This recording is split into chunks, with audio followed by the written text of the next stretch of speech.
What it is? Good evening, ladies and gentlemen. Welcome to the Municipality of Monroeville Citizens Night and Council Work Session. Today is Thursday, September 5th, 2013, approximately 7 p.m. If we'd all kindly rise for the Lord's Prayer, followed by the Pledge of Allegiance. Our Father, who art in heaven, hallowed be thy name. Thy kingdom come, thy will be done, on earth as it is in heaven. Give us this day our daily bread, and forgive us our trespasses, as we forgive those who trespass against us. Lead us not into temptation, but deliver us from evil. For thine is the kingdom, and the power, and the glory forever. Amen. I pledge allegiance to the flag of the United States of America, and to the republic for which it stands, one nation, under God, indivisible, with liberty and justice for all. Ladies and gentlemen, bear with me. I'm going to grab our sheets and I'll sign in, but we're going to allow Pat, our fire person from number 4, to please come on up. I know that she has some issues that she would like to bring, I think, was good for the community.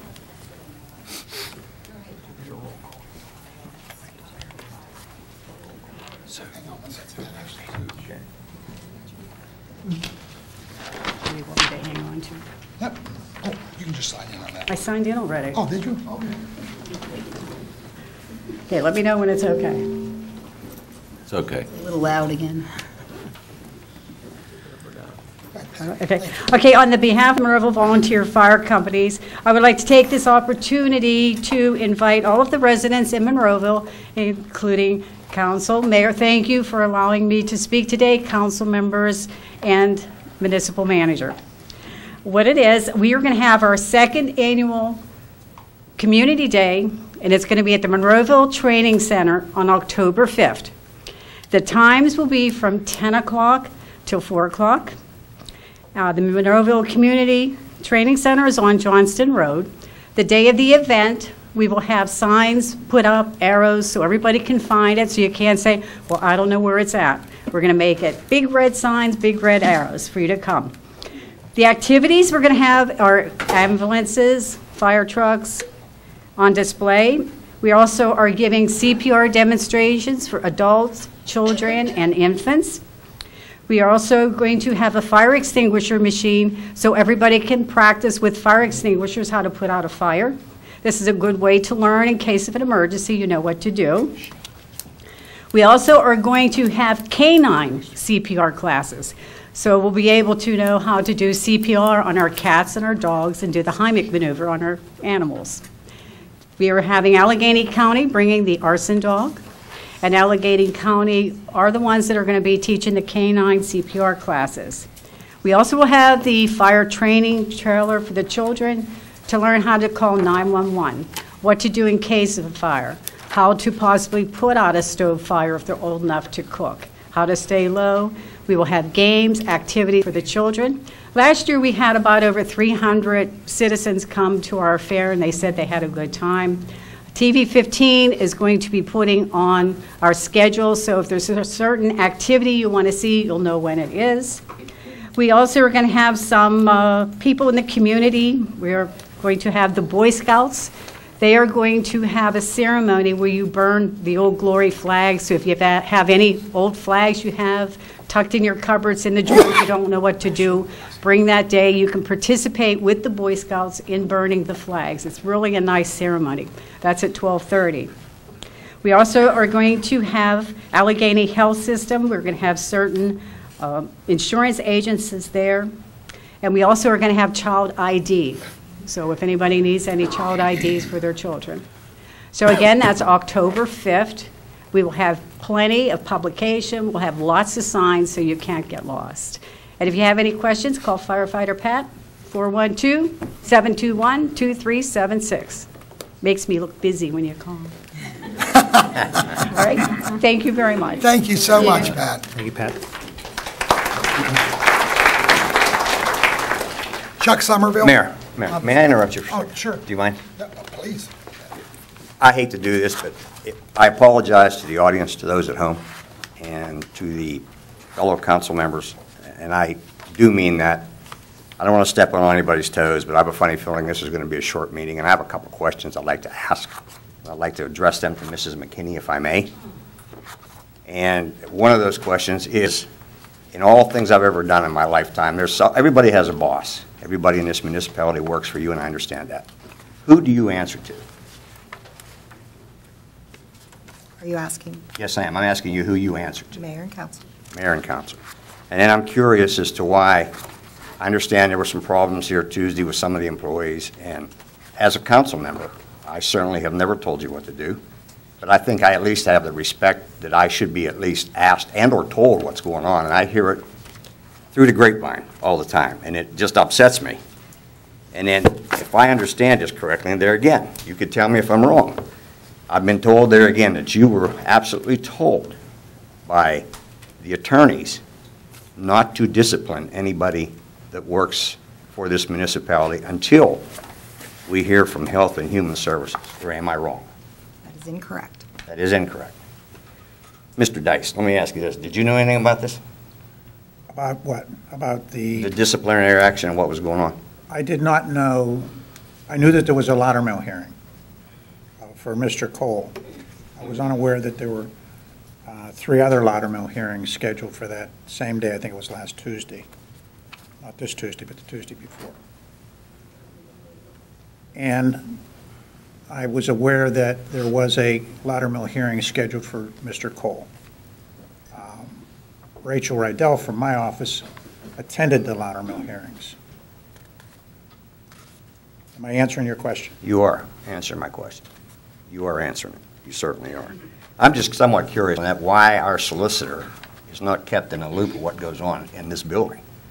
We pay the guy very well to do his job, and from what I understand, he's left in the dark most of the time. And then correct me if one more time. If I'm wrong, you can tell me so. Don't we currently have 2 employees that work here that had some computer issues? I mean, maybe not necessarily the same, but didn't they have some computer issues at one time? Councilman Johns, I'm not going to talk about personnel issues on public television. If you want to adjourn to an executive session, if that's what council would like to do, then by all means, we'll discuss it. But I have no intention of discussing personnel matters on public television. All right, that's fine. You don't have to, I'll say this, then I'll be done, because I had a lot more questions, but I won't go there. But I will say this. You know, Lynette, from my heart, I'm a good guy. I've never made a threat to anybody in my life. And I've made a lot of promises, and I've never made one that I won't keep. And I promise you this. I promise I will do everything in my power to sit here long enough to see you escorted out of this building and off the property. And boy, do I mean that. Greg. Ladies and gentlemen, I know that there was a lot of activity, if you will, this past week. I would ask that we refrain and try to keep professional, if you will. As you know, I'm very big on the First Amendment. You can say just about anything you want to say. I will never stop you. It is your right to come up and complain either to me or any issue that you have. All that I ask is that you please direct any of your comments to me, the chair. That is the protocol that I'm asking you to please adhere to. The microphone is certainly yours. This is your time. This is your municipal building. We work for you. As I said, Mr. Somerville, if you would, please. Hi, my name is Chuck Somerville. I live in Colgate Drive. I'm the president and the executive producer of the Monroeville Jazz Festival. I'm here tonight to personally thank our municipal manager, our public works department, and our public parks department for helping us to pull off the 11th annual Monroeville Jazz Festival. Thank you, Lynette, for allowing us to put up the 2 banners at the corner of 22 and 48 for 3 weeks. And some of the stats from the festival, we think that this is probably our most successful festival ever. We had over 1,000 people in attendance. We raised over $1,000 for the Greater Pittsburgh Community Food Bank. We collected over 600 pounds of non-perishables for the food bank. And for the first time ever at the Tall Trees Amphitheater, we had a $180,000 grand piano on there. That's unbelievable, Chuck. It was furnished by Yamaha because that's what the artist demanded. It did not cost us a nickel. Ironically, they were able to take it down the down ramp towards the stage in a 14-foot box truck. Then they discovered there was not enough room to wheel it around to the front. So they literally upended and dollied it around. $180,000 grand That's amazing. So, I don't know how many of you were there for the festival, but I know, Bernie, you were there last year. Don't know if you made it this year. And I think, Diane, you were there last year as well. I don't know if you were there this year or not. But we had a great time. We do plan to use the Tall Trees Amphitheater again. That seems to be our home. And thank you once again for all your help. Good job, Chuck.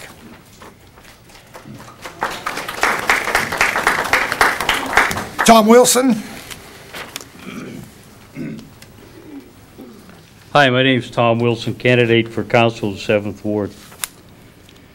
I have a copy of a letter in front of me from the municipal manager, and it's to Sergeant Cole. Effective immediately, I am placing you on administrative leave with pay pending a decision regarding your Loudermill hearing. You're required to return all keys, FOB, ID card, and weapons pending the outcome to Chief Pasquarella. You're not permitted on municipal property unless escorted by the chief, and you are not permitted to access any of the following municipal technological devices, electronic devices, networks, software, hardware, email, or telephone systems. We will notify you when the decision is complete.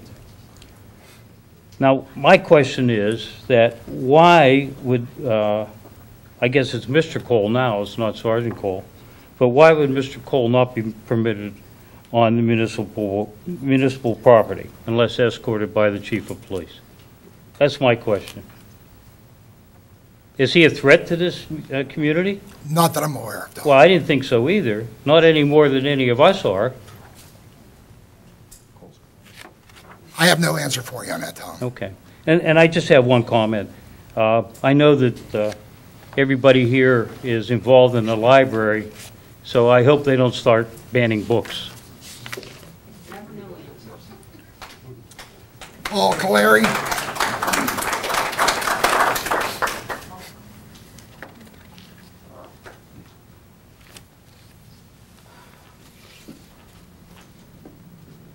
Paul Caleri, Monroeville resident. I just had a couple questions. We got the budget coming up, and I'm not hearing a lot about it. But I might be wrong, but I heard that a directive went out to the department heads to lay off 2 people from every department, including the police department. I don't know if that's true or not, and I was asking, is that true? An email did go out on that effect. I'll tell you the truth on that. Okay. So then my question is not that we don't need it, but why are then we swearing in 4 new police officers next week? Of those 4, do they know that 2 of them are going to get laid off? Well, Paul, if I had an answer for you that, because you know this has been on a controversy up here that we wanted to hold off, at least the minority did, on the hiring, but just to figure out what we're at on our 2013 budget. But so again, the manager has the authority to do the hiring. Right. So as long as the 4 majority backer, there's no issue with that. Okay. So I did a little research with the Institute for Research on Labor and Employment. It's out of Cal Berkeley. Do you know what it costs to hire a person? Yes, roughly. Roughly. Between $4,000 and $7,000. That's correct. Up to 1.9% of that person's gross salary. So let's go on the low end and just say it's $4,000. That's 4,000 times 4. Knowing 8,000 of that is going to go out the window because we're going to lay them back off. So do you know what it costs to then lay a person off and pay the unemployment? Substantial. Right. So Mr. Cavallari, are you familiar with the fact that we lost 10 police officers to retirement this year? This has nothing, no implications at all. Ms. Am I allowed to speak to Ms. McKinney? You should be addressing it to me. This is a budgetary question that I'm speaking of. If Monroeville had enough money, Ms. McKinney, whoever I'm talking to at this point, I would put 80 police on the police force. Since you mentioned it, I'm talking about poor business practices. Poor business practices. Please don't try to spin this. Well, once we lost the 10 this year, and then we're going to lose 7 next year, how would you like me to staff the patrol unit? My question is simple. If you send out a directive, you're going to lay off 2 from each department, including the police department. That was Why not would the you hire 4? directive. That was not the directive. Okay, then I stand corrected. The email went out, and I'll make sure it's very clear. 1 from every department, 2 from the police department, and 2 from Public Works. Was the it original wasn't email went out. Okay. So we'll just go with gray business practices at this point. It's bad business. What part of it is bad business? I'm not kind of If you hire 4, understanding. knowing you're going to lay off 2. Well, It's simple mathematics. Possibly you just don't replace 2 that are retiring in January of next year.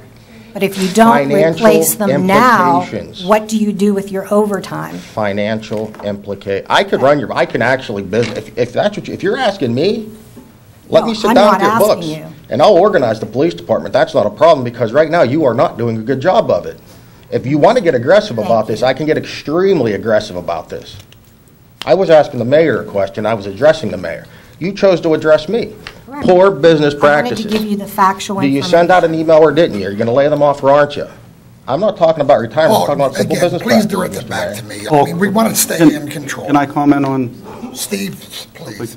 I know it was a month ago that I asked that if it would be possible, that we could do a hiring freeze just until we get this 2013 budget under control, which, from what all understandings, we're $600,000 short for this year. I'm not talking about next year. God bless you when you come on board there. The following day, 2 more officers were hired. You know, it's a shame because some of these guys are working for different communities or the city or wherever, the state. They're coming to Monroeville because Monroeville is the highest paid in the state, and I can't blame them for that. I hate to see them move their family here and then be laid off. It's almost a shame. Now, if we're going to wait till next year, as Mrs. McKinney suggested, for the new retirements, how are we going to make it this year? This year is my concern right now. That's all I have. Paul, go ahead. That's all I had, Mr. Mayor. Thank you, sir.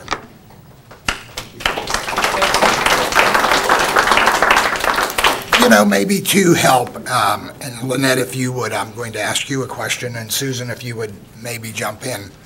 There's been a lot of controversy on where our 2013 budget is. I've seen some numbers. I haven't seen all of them. I see part of them. Would it be possible, Susan and Lynette, for you to prepare for Tuesday where we're really at in 2013? Because again, with us hiring these officers, or any employee, and I'm not even want to talk about the police, just any employee, if there's a possibility that we may not be able to sustain that to the end of the year, I think we really need to revisit that. That's all I'm saying. Can we actually get some real numbers? I know that our EIT, that it's going to be a good guesstimate. And I did have a conversation with Keystone today regarding their estimate. Right. So we can provide you that information. And I know that number went up, and everybody should know that, you know, under that new Act 32. Well, shouldn't that information be provided without our asking for it? Well, we do get this information on a monthly basis. To sit here and act like we don't get reports on this information is... But the months are flying by. We have, what, just a few left in this year. but there is a deficit issue, or at least a possible deficit issue for this year. You're absolutely right. The real estate taxes are coming in low, but there's other taxes that are coming in higher. That's correct, and that's all I asked, that let's see where the balance is. If we're going to be okay for 13, hallelujah. If we're not, we need to deal with that pretty damn quick, and we should sincerely consider holding all further hiring, any promotions. We shouldn't be spending any more money until we actually know where. I don't think that's an unreasonable request. I think the citizens have a right to know that. This council, who's going to make some decisions, certainly for this year and possibly for next year. But let's get real numbers out there, and I'll move on. Linda Gatiss. Mr. Mayor? Please. I just wanted to know whether or not every member of council is aware or is in the habit of looking at the year-to-date on a monthly basis that is in the back part of the list of bills. Year-to-date expenditures, the year-to-date revenue. And it's broken down in each department. Does anybody have a problem with not being able to find that section? I do. I can't find it. No, she meant for up here. Okay, that's my comment. Again, Linda Gatiss, I'll have more to say about that in my end speech. Hi, Linda Gatiss, Ward 1, Monroeville. Good evening. The first thing I would like to address is what I want to call political courtesy. This has been the custom of the past and current council, by which when there's an opening on a board, such as the zoning hearing board, it is done by the next council person in line from the previous nomination. Example, Mr. Ramsey nominated Dave Palmera from Ward 7 and received a 7-0 vote from this council. Unfortunately, Mr. Palmera passed away, and then it became Mr. Erb's nomination, which he then nominated Georgina Woodhull from Ward 1, which also passed with a 7-0 vote. Now there is another vacancy, and it would appear that with the past political courtesy, that it is Mr. Griesbach's turn. Well, Mr. Griesbach made his nomination of a person from Ward 2, and then Mrs. Drumheller made another nomination for the same seat, which Mr. Erb seconded the nomination. Where is the political courtesy for Mr. Griesbach? I have heard Mrs. Drumheller state numerous times that it's how we've always done things. Why is it okay now for her to go against Mr. Griesbach's nomination? Is it only fair when it benefits what she wants? And Mr. Erb, why would you second it when you received a 7-0 vote on your turn? Secondly, I would like to talk about the person that was nominated by Mrs. Drumheller. Mr. John Yakem stated openly at a previous meeting about a minor being involved in a rape situation. He could have only obtained some information from an incident report, not the call sheet. Again, let me make clear the information about this minor was not on any call sheet, but could only be attained by viewing the incident report. Are you not alarmed by this information, Mrs. McKinney and Mrs. Drumheller? Should we now expect that another investigation is going to take place where Mr. Yakem's being questioned as to how he saw the incident report on this incident? Are you planning on sending a report to HIPAA for potential violation on Mr. Yakem? Again, Linda, please direct to So, Mr. Mayor, if I could please give you this, if you could pass these out to everyone, I would appreciate it. These will go along with what I gave to you last one. And if anyone here would also care for one, I'd be happy to. 1, 2, 3, 1 over. Oh, wait, I need one.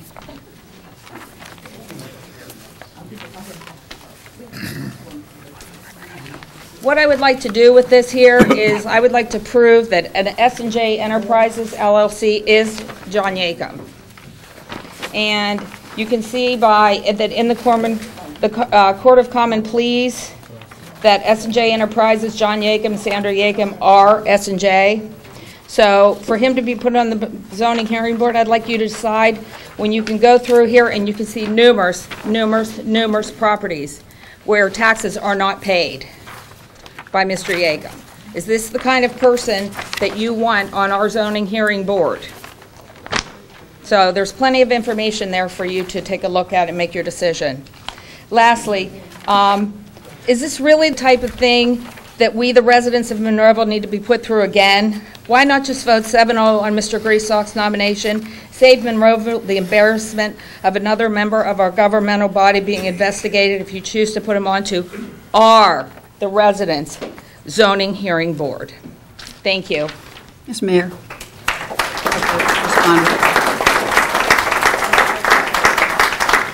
I'd like to respond to that one point. There were 2 points.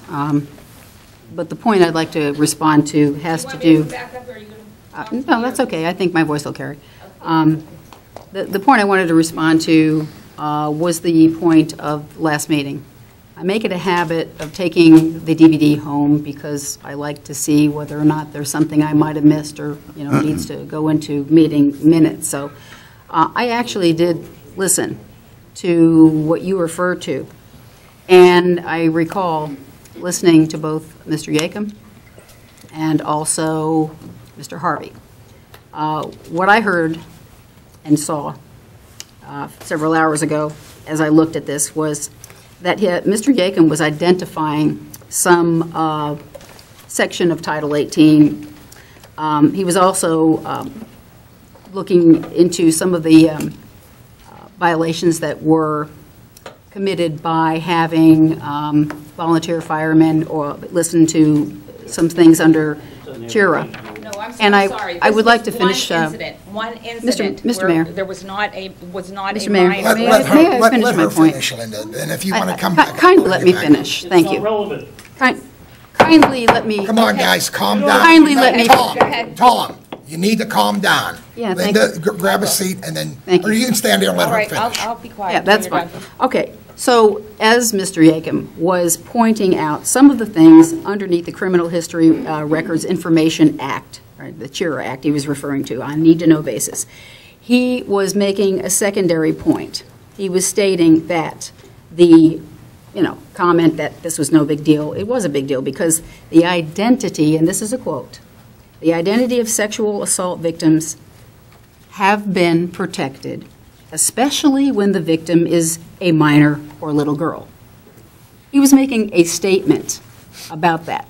He wasn't directing anything that came across. He was talking about that law. He was talking about the unlawful access to stored information. And his statement, identity of sexual assault victims have been protected, especially when victims are minors or a little girl, was what he said. After he said that, I saw and heard Mr. Harvey say, I don't know who said the person on the report was a young child, to which Mr. Johns echoed, good question. And nobody says he's saying it, which he didn't say it. Mr. Harvey was responding to some things and ended with, I'm responding to some facts that weren't true. I don't know what that meant. However, I do seem to see the reaction to the statement, identity of sexual assault victims have been protected, especially when victims are minors or a little girl. So I'm not sure what you're saying, but I do encourage you to watch that same thing. If you don't have to take my word for that. That is what was said. I know what I heard and saw. And that's something I wanted to clarify right now. Did you want to respond? Okay? I encourage you to watch that. Okay? Yes. So that you can Well, it just you can surprises know what me you're how much talking you about. understood what Mr. Yacom had to say and how you kind of Well, that's didn't because quite I get heard what it. Mr. Harvey had to That's say. because I watched it. So, On that, I'll also comment at the end in my closing statements. Beth Fishman, please. I just want to get as many of you up here. This is your day. Beth Fishman, I'm a resident of Monroeville. I wasn't going to address this, but since Mrs. Drumheller just brought it out right now, Mr. Yacom is an intelligent man. There's no need to clarify a statement with the words child or young girl. The sentence could have ended, the victims of sexual assault are protected, period. Now, don't try and spin it any further. No, I'm quoting him. That was extraneous. I'm quoting what he said. That was not needed. Yes, he said it for a particular reason, and we all know what the reason was. I suppose you know. Why I am up here is to follow up on Mr. Yacom. And again, recommend that you not appoint him to the zoning hearing board. Mr. Yacom has 41 tax liens against his property that Linda showed you, and these are all verified with the records from Allegheny County if anyone doesn't believe me. There are 20 in Allegheny County. There are 3 in Gateway. There are 3 tax liens from Pitcairn. There are 5 from Woodland Hills, who's also filed a writ of SIFA, which is a lawsuit for unpaid taxes against him. There's also tax liens against him in McKeesport, Munhall, and Steel Valley.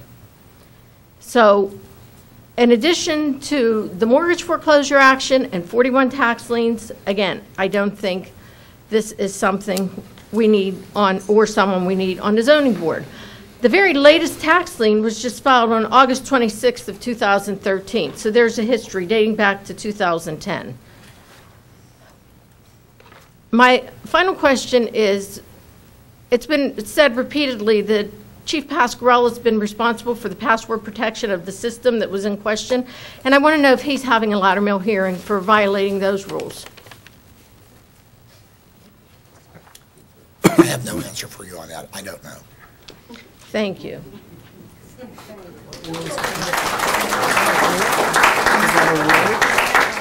Betsy Desmond.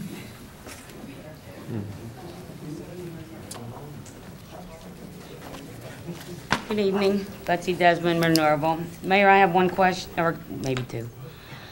These Latimer hearings that we had, do you know how much they cost us residents?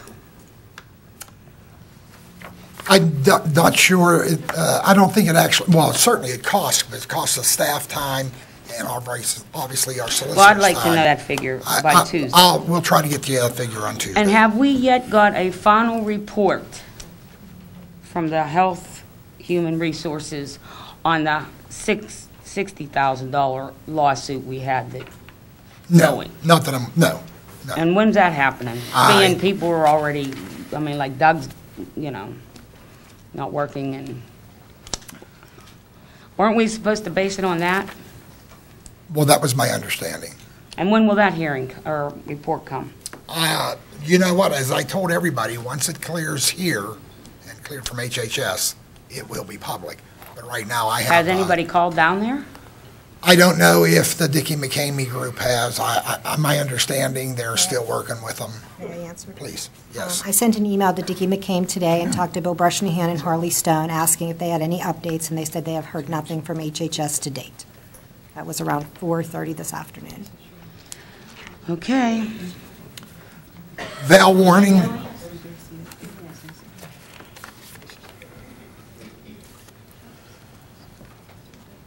I'm not used to talking to council, just school board. Anyhow, now that school, Valerie Warning, Monroeville. Thank you, Val. Now that school started, I'm back at work. I've been hearing some rumors. And Mr. Mayor, I was wondering if you could please maybe answer if these rumors are true or what's If I know the truth, I'll... Okay. If I know the answer, you'll get it. Okay, I've heard that there was a plan to fire the municipal manager with cause, so the manager would receive severance pay. Is there any truth to this? Without cause, I'm sorry, without cause. Yeah, we know where the The rumor is flying around the municipality, and that's all I can verify with you. Okay, I just wanted to bring that up. Thank you. Ralph Gricko? Folks, please.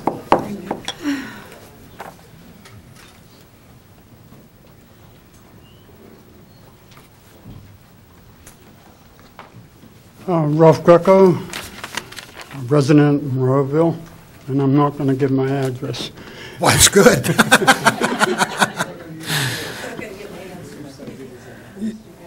I just can't understand how so much can go wrong and how we can spend so much money on all these suits and everything else. We have a police officer off duty now. We're still paying him. Wouldn't it have been better if we would have had him out on the road?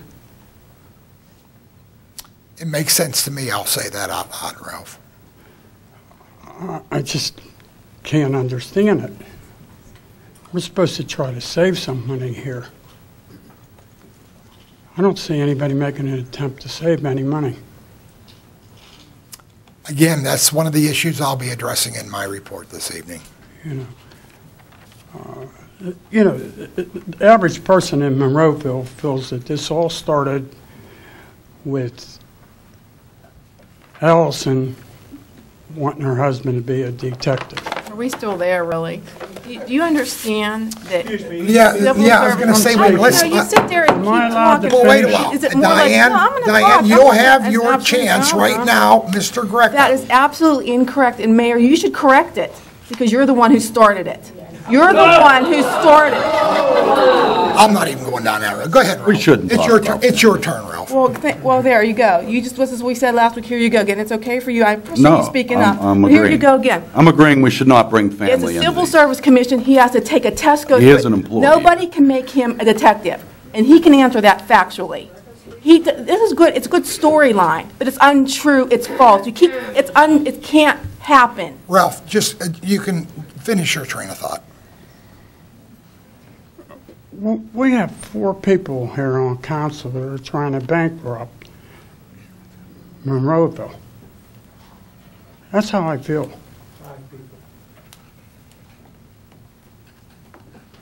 4, 5. Can't council get together and try to do what's right for Monroeville instead of fighting all the time? That's the goal, Ralph, because we do have some issues to deal with, and that's certainly the budget is the big one. It's the elephant in the room, if you will. Instead of, the employees in Monroeville are scared to death. Nobody knows who's going to lose their job next. This has been a wonderful place to live. It still is, Ralph, and it's going to get better. I was in Ligonier recently, and they said to me, "Oh my God, I can't believe what's going on in Monroeville." That's the kind of name we were getting for ourselves.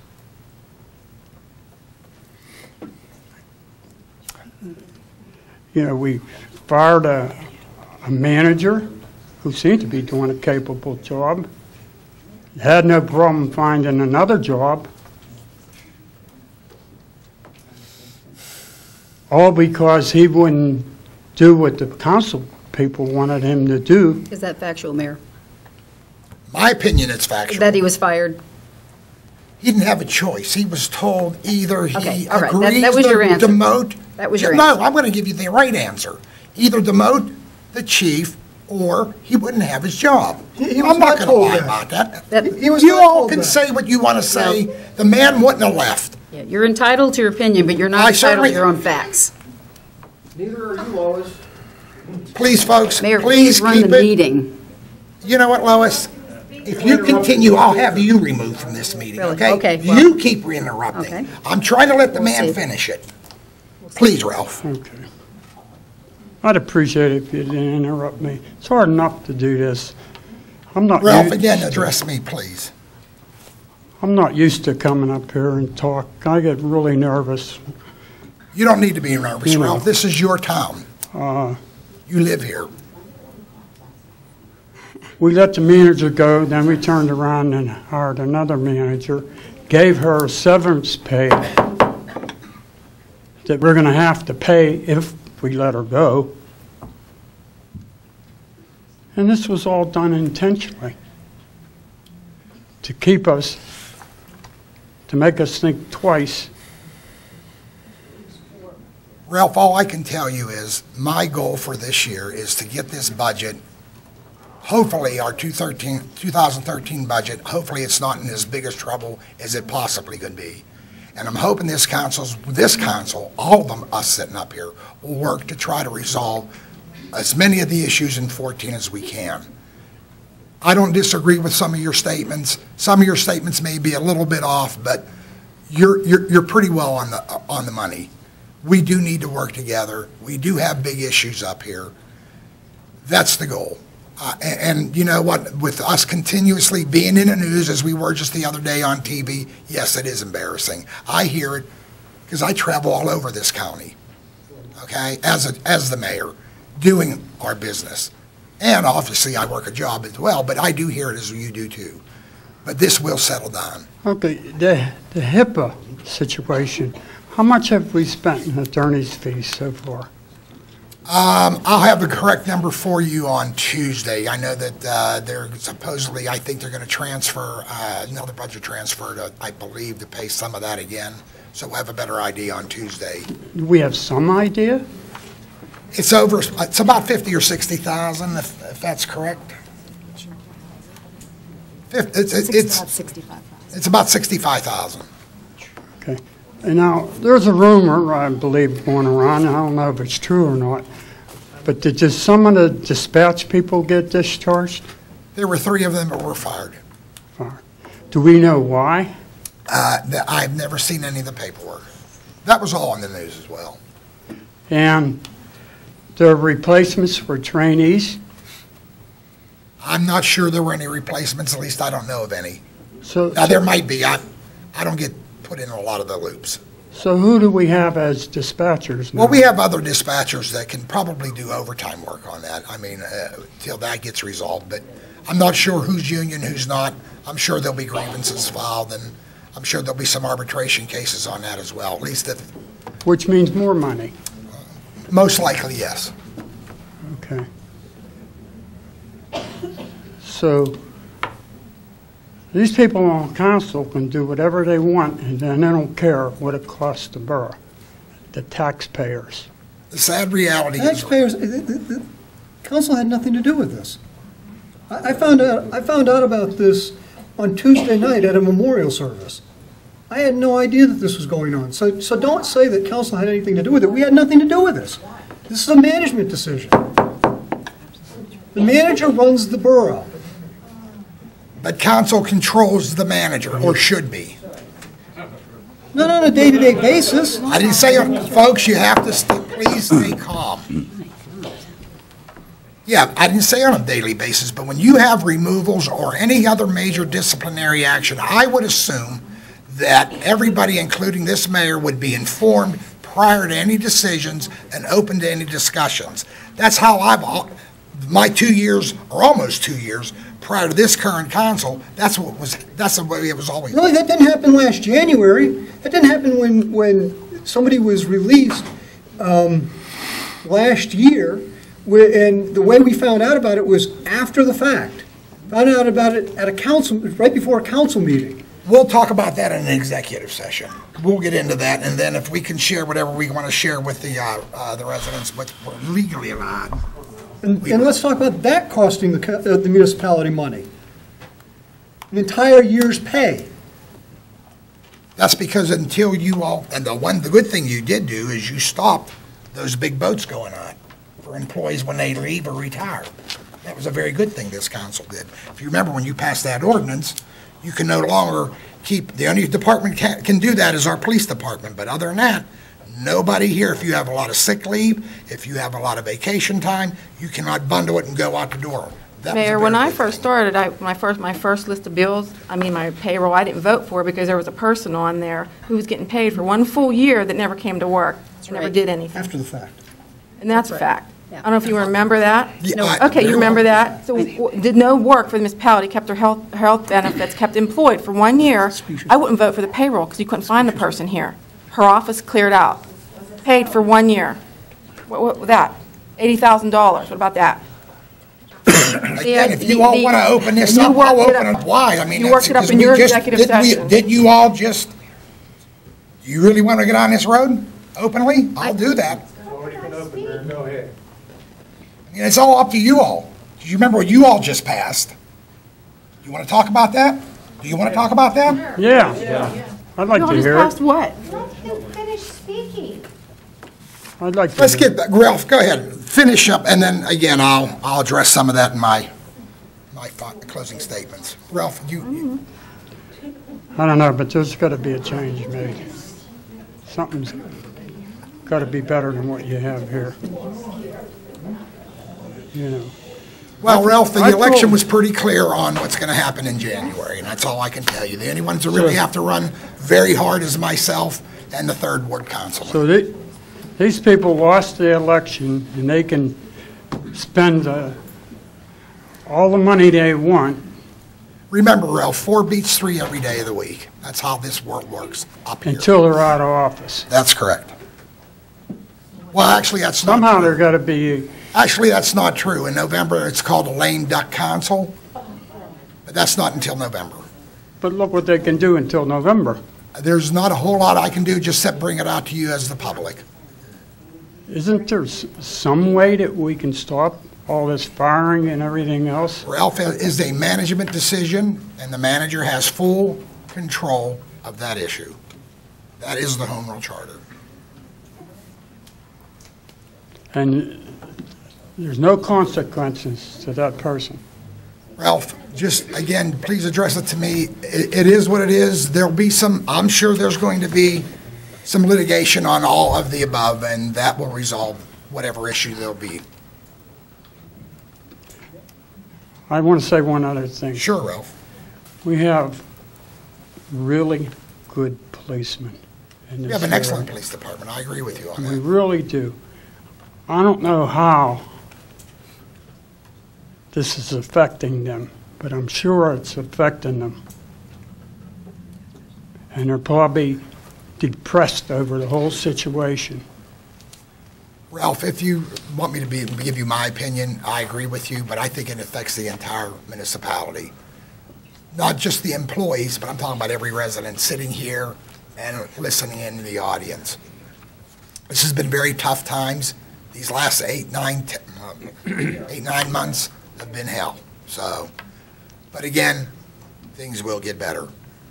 And I think the public pretty much knows what all went on here. So I'll end it at that. Thank you for your comments, Ralph. Mr. Mayor, may I address that? You certainly can.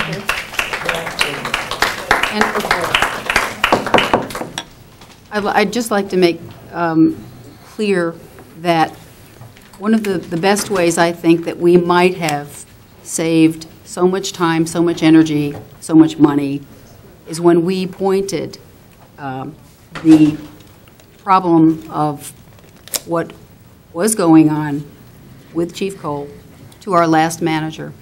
And that internal investigation, which never materialized, ended with his resignation. So it's something, Ralph, that I just want to remind you about, that we, because of not being able to penetrate, for whatever reason, action by that last manager, who we were hoping and praying after the decision we had to make the year prior would do what was right. And when he refused to produce any type of investigation after promising us for months that he would, we had to do something, because every day that went by, that was an unsafe situation that violated some of the worst, not only privacy, but as you can see, other laws. It's not been found yet. Please, folks. Those things that were presented to all 7 members and the mayor and the manager and the solicitor that were presented were the result of inaction, and we could have had this resolved if only. And that would have been my deepest hope, was that that had happened. That's why we've had 7 months, 8 months, 9 months of hell. Which manager are you referring to? Our last Silka one, or- the prior or manager Little? to Mrs. McKinney would have been Mr. Silka. Mr. Mayor, may I? Nick, everybody else is talking. Come on down. Well, when we talk about things being presented to council, we have to clarify that things were presented to some of council. Everything was presented to council in March, 2 months after Mr. Silka was already gone, or a month after Mr. Silka was gone. So for all of council and the mayor and all 7 to find out about things was after. Not so. Yes, it was. I know the email, and I know who got it, and I know who got it. No, when you talk about the whole picture, when everything was presented was after the fact, not by all 7. All 7 didn't know until March. A good month, 6 weeks, even 2 months after Mr. Silka was gone. There were smaller things, a smaller picture that we were alerted to in the fall, but the full picture was not presented until after Chief Pasquarella was then the chief, after a second executive session with Chief Pasquarella. It wasn't mentioned in the first executive session with Chief Pasquarella. It was mentioned and presented the second one, which was 6 weeks to 2 months after Mr. Silka left. So anything else is false, what you're putting out there. And No, there are some I things I think- put out that are not false, that you were privy to, and they were shared, and we do have documentation of them. And they may not have been the physical evidence that you saw in executive I'm gonna session, interrupt but they were everybody. nonetheless the circumstances that you understood. Order, please. You know, this is for all of council on this particular issue. If you remember, there's a confidentiality agreement which has been immediately violated. Okay? Hang on, folks, please. So please, let's refrain, and let's just move on with our residents. Please. Rich LaPiccolo. I'm going to interrupt just for a second, just a second. Anybody else that come up, just do me this personal favor. I don't care who comes up and speaks, what you have to say. Just remember this, for me. We as council, we bid the job. We deserve what you do. I'm just asking to leave the family members out of it because they don't deserve that. Thanks. I agree. Good, Rich. Good evening, Mayor. Richard, how are you, sir? Good, good. And I'm going to deviate from your instruction and say hello to please state your every... name. Oh, Rich LaPiccolo from Monroeville. There you go. I'm going to deviate from your instruction and say hello to everybody. Good to see all of you again. It's been about 8 months. I hope it's you feel it's good to see me too, but we'll see in a few minutes. I guess the last time I was up here was the end of January, and the points that I made were concerning fiscal responsibility about the issuing a rather large check to a former employee. What I'm going to talk about is along, I'll say parallel lines. It doesn't touch on it exactly, but it's about things that I've observed the past several months, things that people, well, a particular situation people have brought to my attention, I've seen. It vexes me every day as I travel through my particular stretch in Monroeville. And some of you might be a little annoyed that I bring it up because I think it's something that's been neglected for a couple of years, not just the past 8 months, but that's the condition of Monroeville Boulevard. Monroeville Boulevard is a wreck, okay? I can't remember how far back it was that the county allegedly repaved it, but it was a total mess. They didn't mill it, they buttered it, and within 6 months it started falling apart.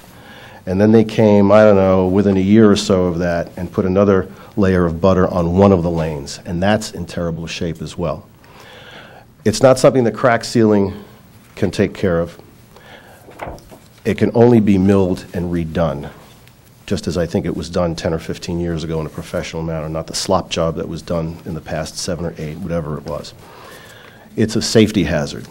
As you go along Monroeville Boulevard, there are not only pieces of slag that's about to come up and cause damage to cars, but if you look at the median islands up and down Monroeville Boulevard, they are also falling apart. Nothing was cut by the county until just recently, and all of the pieces of concrete that had broken off and ended up either in the road or on the islands themselves were left where they are. I don't consider my car a rock crusher to come along and crush those rocks and push them aside. Okay, that's something for the county to do, not for my car. And I've almost done that several times. Yeah, you can see them because there's a remnant of yellow paint on them, but not enough. Now, why do I tell you? Why don't I call Chuck Martone or Rich Fitzgerald? Well, I could do that, but see, even though it's a county responsibility and not technically, legally, a Monroeville responsibility, we're all residents of Allegheny County, and that belongs to us as much as anybody else. Monroeville Boulevard, I always was told when I first moved here over 31 years ago, was a showcase. Okay, even though it was reconstructed about, I guess, about 20 years ago because of the too many dips. It was a commercial corridor, a residential corridor, the county version of Route 22. Well, now I think that it's going to be incumbent upon you folks, the manager, members of council, to, and this needs to be done before the end of the year. I don't know what their budget situation is, what their capital budget situation is, but I doubt anything is going to get done by the end of the year, but certainly a message has to be sent to the county that sometime in the spring when the weather breaks, it's going to have to be redone. I can see plows going through there, hitting those median strips with a foot of snow, not seeing where they are. There are none of those, whatever those things are, those snow spikes that come up, none of those are ever put to indicate where that median strip is when there's severe snow. So even though it doesn't come out of our municipal budget, I think it's incumbent upon each of you to direct a representative, whether it's be Lynette, Deputy Mayor, whoever, to get a hold of the Mayor himself, to get a hold of Mr. Fitzgerald and his staff and get that thing fixed. Richard, I appreciate you bringing that on, and just for your FYI, I'm not sure if you or the public knew, but apparently the county only had enough budget just for one road in the entire county of Allegheny County. Imagine I think that. how big that is. You know, now that's my understanding. I'm not, I'll certainly pass your message and your comments on to Mr. Fitzgerald. Now, here's a solution. Now, it may not be a viable solution because it would require money, and if the county doesn't have the money, then it can't be done. A number of years ago, Lynette might remember this, Clarence might remember this when he was on Planning Commission. There were certain roads in town, state roads, that our guys would not touch because they were state roads. So they would travel through them and go to municipal roads. There were municipal roads that state or county vehicles would not touch until they got to their own. And there was an agreement of some sort that wherever you are, drop the plow. Okay? Maybe what we need to do is forge some agreement with the county that if they fund the repair, that we will manage it and get it done.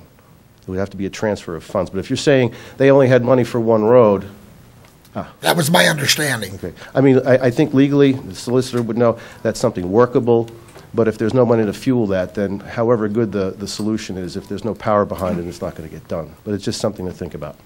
That's it. Thank you, Rich. For now, anyway. Lou Smith. Mr. Smith, Oh. have the microphone for 1 minute for you? Sure. 1 minute, just, I'll be very quick. Please state your name again. Beth Fishman, Monroeville. Mr. Mayor, I'm thrilled there's no prostitution going on at the Days Inn. There's no drug deals. There's no stealing down at the mall. I'd like to know why we have 4 police officers here. We have 4. I didn't know that. If council is so feared, they can go to their back room. Go out and do a head count. I thought we only had Ron here. I didn't know there was 4. I did not know that. Well, I believe our resources, again, are being squandered, and maybe we could write some speeding tickets and get revenue. Very good. Lou. I'm Lou Smith, Monroeville. I'd ask you a question, Mayor, because it was directed to me when I first come in, and I wasn't aware of this, but I will ask the question. We lost a police officer here in the last week, and certain people were asking me why our flag wasn't at half-mast. I don't know the answer to that, but I think it's a little disrespectful, being he's still part of the police department at the time. Can you find out about that for me? I think Lynette's going to pull out something now and read it. Is that what you're doing? No. Oh, okay. I'm sorry. Mayor, may I ask why you didn't do a moment of silence at the beginning of the meeting? I didn't want to, since you brought it up, I was kind of wondering that myself as well. I was going to address the Bodner family, yeah. I understand, but when we were up and we were praying, I thought that's when we normally do it, and we've done it for every other one. I was wondering why you hadn't. Well, then I take that hit. Mr. Mayor, I have the floor here. Could I please have some order myself? Please. I'll address that other issue with you, Diane, privately. Go ahead. Couple things. I'll be brief tonight. I'm normally not brief, but I'll be brief tonight. Touching on Mrs. Drumheller, on her investigation that she had to have done along with other members of council. We hired this law firm. We hired private investigators to do an investigation about a HIPAA violation. I know how this is going to come out. It's going to come out that there's no HIPAA violation, but that still remains to be seen, and I know that. And what happened here, and why we're spending all the money, Mayor, was this investigation got turned loose by 6 attorneys, and nobody kept control of this situation, namely the manager. You have 6 attorneys from a law firm that nobody knows how we got. You have an investigator plus a forensic investigator. That's 8 people, all working on this one case that isn't a HIPAA violation, but it was a privacy issue. Now, what everybody here never wants to say is who was responsible for that. Everybody's blaming Chief Doug Cole when he was chief of police here. When you're chief, you delegate certain responsibilities to people. And the responsibility of those computers were delegated to Steve Pascarella. He was the guy, the go-to guy that was in charge of those computers. Everything to do with them, troubleshooting them. When there was a problem, Steve Pascarella was called. The investigators never talked to Ron Harvey or Harold Katofsky, who could have told them exactly what was going on with those computers. But who got blamed for it? Doug Cole, because he was kept in the dark over it. Now, I don't know what's in that report. I can't wait to see it. I've heard a couple tidbits from it. I would advise, if what I heard was true, a few people that are in that report ought to go online and go to resumes.com and start looking for other employment by the end of the year. But, of course, I don't know what's in it, but Steve Pascarella was in charge of these computers. Ron Harvey will tell you he had 5 times called him over to Monroeville Fire Company number 5 when his people, while they were entering their calls on their ambulance service and their fire calls, that there was police reports popping up on the computer. And Ron told him, hey, Steve, we got a problem over here. 5 times he came over there. He shut down the system. They were still getting the stuff. Instead of going to the software people and saying, hey, how about getting here, it's your system, and fix it, he never did. That responsibility is Steve Pascarella's. Now, everybody's blaming, well, not everybody. 4 members of council here are blaming Chief Doug Cole, when it in fact was Steve. We then come to the report. These attorneys, I want to ask the question, and maybe you can ask Ms. McKinney. How did we end up with John Daly as an investigator? Could you ask her that for me? I'll have the answer for you on Tuesday, Lou, yes. Well, I know how. I know how we got him. Well, if you know, I certainly don't know. Well, I'll tell you how. Because John Daly was recommended by Steve Pascarella to Mrs. McKinney. That's how. Because if, you know, we got 1,000 private investigators in this county. 1,000. How do they go and find a guy that's in Butler County? The answer to that is Steve Pascarella. It's his friend. And he is the guy, he's as much responsible or more for this fiasco with these computers than Doug Cole ever was, and yet he gets to pick the investigator. It's like, if I'm in trouble, I'm going to go and hire my friend to investigate me. It's crazy.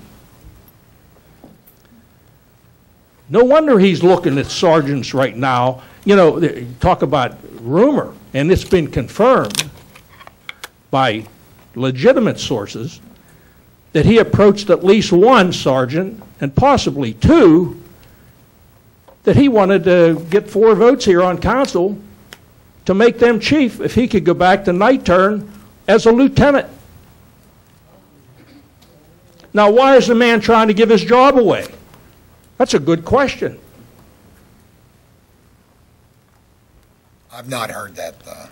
Well, I know it's a verified fact.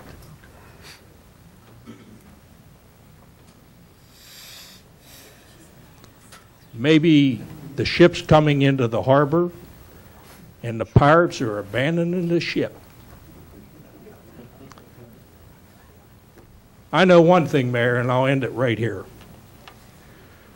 We have an out-of-control train wreck in this community, and she's sitting right next to you.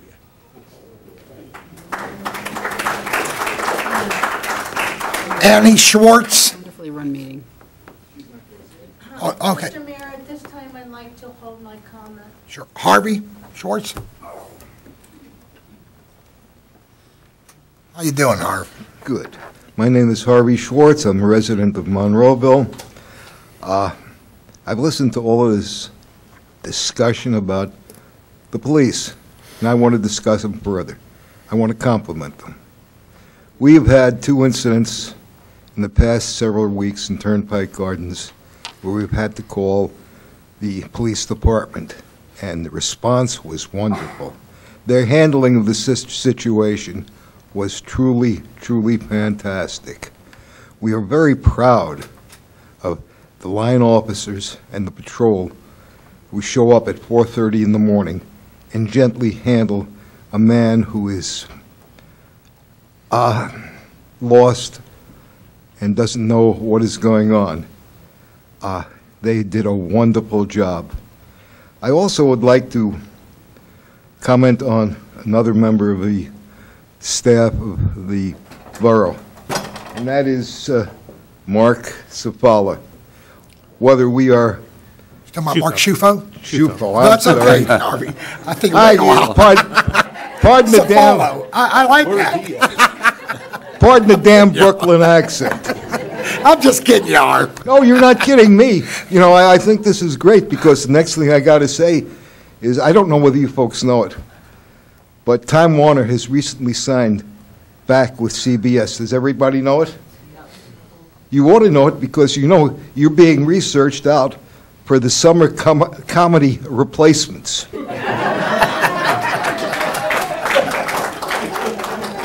You know, folks, I first entered public employment and public management in 1963. I am now 78, going on 79. Most of my life has been spent in public service on one side or another. I have never seen anything the equivalent of what I've seen here. I think we all want to sit down and decide what we are about. I moved to this borough because it was a calm, competent place. It had a bad reputation perhaps 32 years ago when I got here, but you know what? It worked to better the life of the common, ordinary, everyday Joe who was a citizen of this borough. This has disappeared.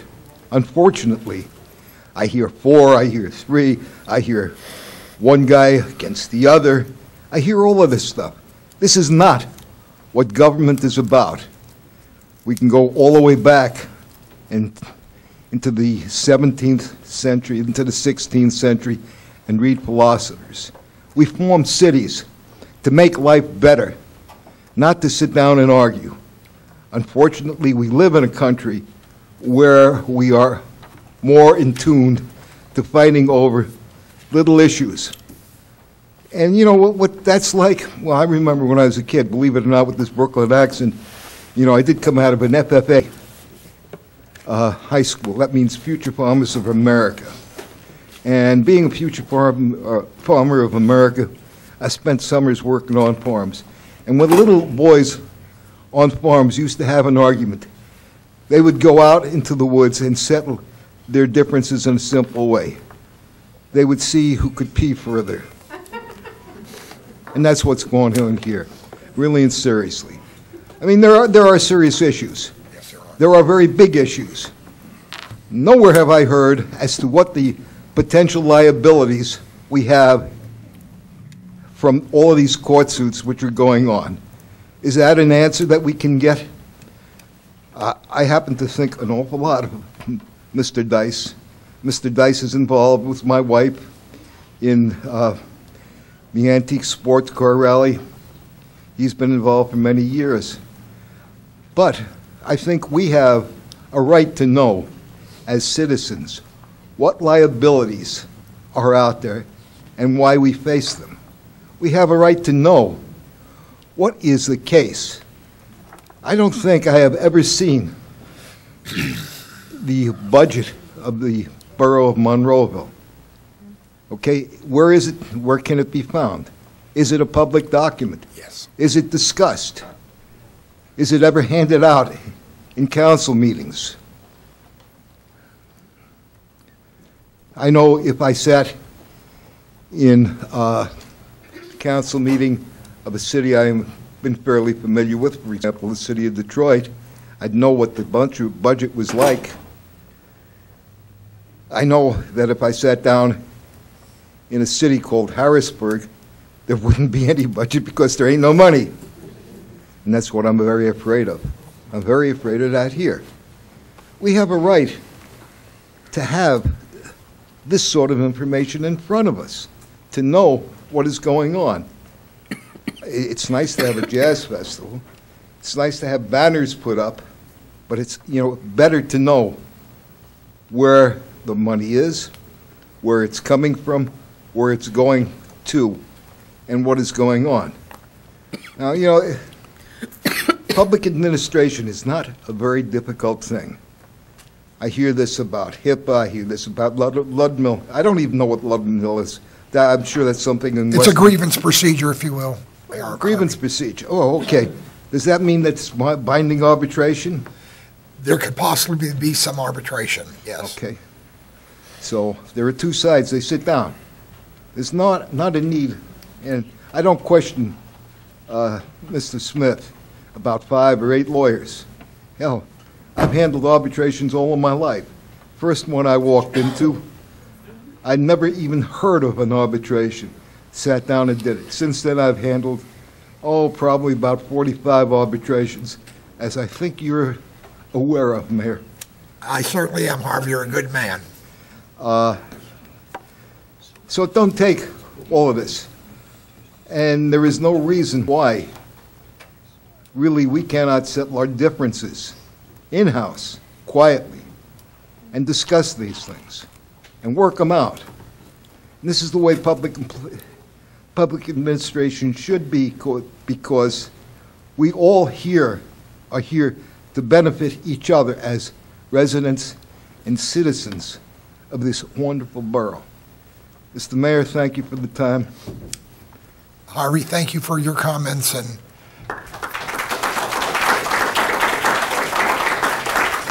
And for those you don't really know Harvey well, he was not kidding you. He really was in some deep waters, if you will, in his career with, and we'll leave it at that. But he's a good man. Okay, that's everybody that signed in on the list. If anybody else would like to address council, if not, I will close that proportion of the meeting. So one more time, is there anybody else who would like to address council? This is certainly your time. Seeing none, we will, I'm sorry, go ahead. Please state your name and again. Linda Gatos, Monroeville. Just very quickly, since it was said that Mr. Dice was not notified of Loudermere hearings, to be writing the letters for these, for representation, who is being used? Since he is our solicitor, who's the legal counsel being used? Just so you know, just to make the record straight, I believe Mr. Dice said he was aware of the Loudermere. Just for Mr. Cole, not of the 3 dispatchers. So someone had to write that up, and I'm questioning as to if we didn't use our own solicitor, who did we use? And I don't know if he was involved in the letter that Mr. Wilson read for Mr. Cole. Did he write that letter as well, or who is the attorney that we're using if it's not our own solicitor? So is this costing the borough more money? Mr. Dice, were you involved in any of the activities, if you will, the letters? I didn't participate in the charge letters. I didn't participate in any of the letters that came out as far as discipline. Was any of yours? We were told about Doug's Loudermilk hearing, and it was set for, I think, August 27th. And I think we knew we had 10 days' notice on that. I didn't see the charge. And then there was a discipline letter, I understand, of a 10-day suspension was written and given to him. Was that done by your office? And then another one? If you can. Yeah, no. No, okay, and then this next one, 3 to dispatchers. Who's writing these? Who's giving legal advice to our manager to give out this kind of legal documentation to employees and setting up hearings and not notifying? First of all, if she works for the council's not been notified. They weren't given any time. They weren't asked if they wanted to participate or agreed or disagreed, took a vote. It wasn't a 4-3. It seems to me it was a one-man show. So who's paying for this? Just so you're clear, under the Home Rule Charter, she certainly has that authority to do that. Okay, but it's been stated, that she works for the council, and that doesn't always seem to be the fact. But who's paying for all this legal information if it's on our solicitor we're already paying? I can't answer that. Well, how do we find that out? Do we do a right to know? I would like to know where the money's going and how much it is. You certainly have a right to do the right to know. And that would be answered? I'll be very honest. Lynette, are you using another law firm? Nope. So her own schooling, lack thereof, degrees has allowed her to do this kind of legal work now? Is that what I'm to understand? Again, the manager has the discretion to... I'm sorry, Mr. Miller, do you have a problem with me? Because I don't understand why you're looking at me like that. Come on, folks, we got to keep it calm. Indeed. You do have a problem with me? Linda, please address. Mr. Mayor, can you ask Mrs. Drumheller if she has a problem with me, that she's looking at me like this? I haven't done anything but question as to who's writing these letters, who has the legal background to do such a thing. They can't put Monroe in more jeopardy for more lawsuits. That's all I'm asking. And I'm getting looked at like I have, Again, I can't control that, but again, please direct it. Okay. Any other issue? No, I would just like some answers on this, so maybe you can ask. I will. And maybe we can get an answer on Tuesday. Thank you.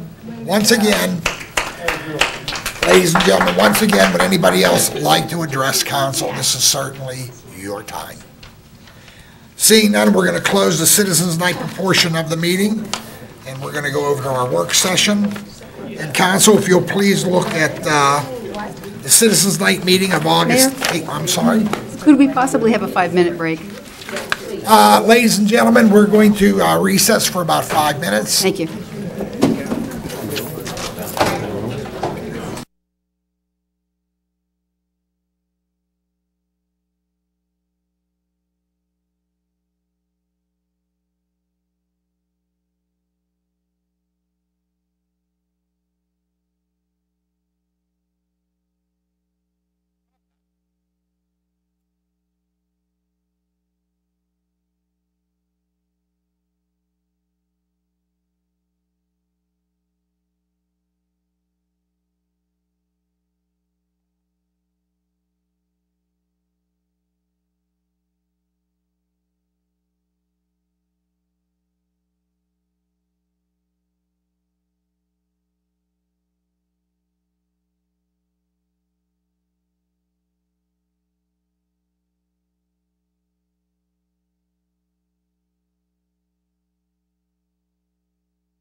she told me.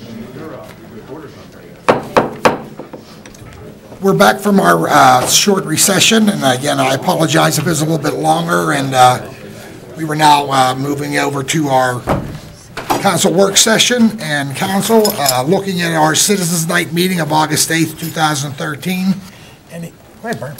Any additions or corrections? Seeing none, we'll move over to, and by the way, our council meeting of August 13th, 2013, I believe will be out in time for us. She said she'll try for Friday packet. Yeah, for the Friday packet, so.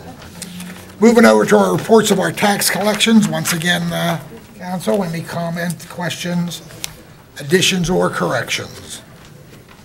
Seeing none, we'll move over to our payroll report. Any comments, questions? Move over to our list of bills. And we'll start off with you, Clarence. I don't have any. Steve?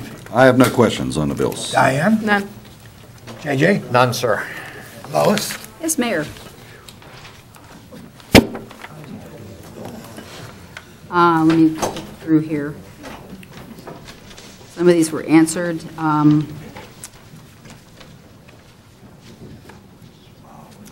the first one I've got was on page 1 of the list of bills. No, excuse me, page 40. That was Penn Detroit Diesel, $454.40 for diagnostics, engine 51. And it was under a 3313 department, which I didn't find. That's actually under Public Works, the vehicle maintenance section.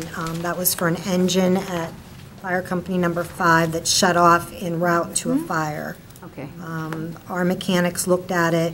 They were brought in, Penn Commercial was brought in to diagnose the problem with their laptop using a scan tool, and that's the charge for that. Okay. And unfortunately, nothing was really found to be wrong with it, so it was just kind of a fluke situation. Yeah, shut off en route. It just kind of cut off, I guess. Correct. Okay. All right. Thanks. Page 50, I think that was, you know what, I forgot to print out that second email. Page 50 and 51. Flip over to that first. UPMC is listed. Yes, Corporate real actually, estate. Mr. Dice's office did some research on that. That was 2 tax appeals that were basically refunded.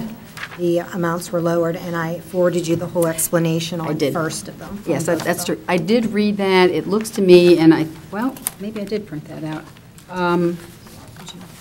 It looks like these, I know I'm familiar with the properties, thank you. Yeah, the properties would be 600, I think that's 600 Oxford Drive, and the other one is the property for UPMC East, no, excuse me, for the adjoining building on Moss Side next to UPMC East. And so I think the explanation there is proper because they have a lower, they challenged it. Exactly.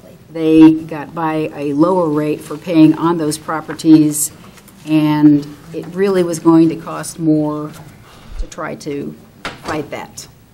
So I just want to point that out, though, that was a real estate refund, $10,827.91. Okay, thank you. And let's see, what and the third one was answered, which was noting on the year-to-date page 1 on the expense underneath Mayor Municipal Council, and I saw that higher figure, but that is a wash because of the $10,000 that was received by the CBB. Correct, for the parade contribution Okay. for the 4th of July, and it's shown as a revenue and an expenditure. So Yeah, I just didn't it catch both washes. sides. So we're at the same expense item. We didn't go over that item on that. Okay. And just a couple of things to point out here. I was looking at year-to-dates revenue, and we have miscellaneous service under animal control, and we are ahead of the it looks like we're ahead of the projected revenue. And maybe this miscellaneous service has something to do with it, because I'm just wondering what kind of service might be helping us here. Could be the payments from Pitcairn possibly. I can check into Pitcairn? that. Okay, Pitcairn. Did you know, Diane, or? No, I've just heard them call them a lot lately, so I'm assuming that's coming in. Okay. I'll check on it, but I have a feeling that's what it is. Okay, so that sounds good. Let's see, gifts and grants was answered, and I think I had,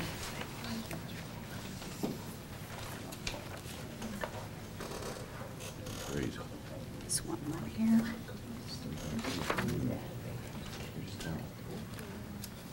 I think this was year-to-date on revenue side for Public Safety Training Center. And the reason I wanted to point this out is because I'm not sure whether it was Mr. Serafini that brought this up, but he wanted to know about Fire Training Center. Are we making money on that?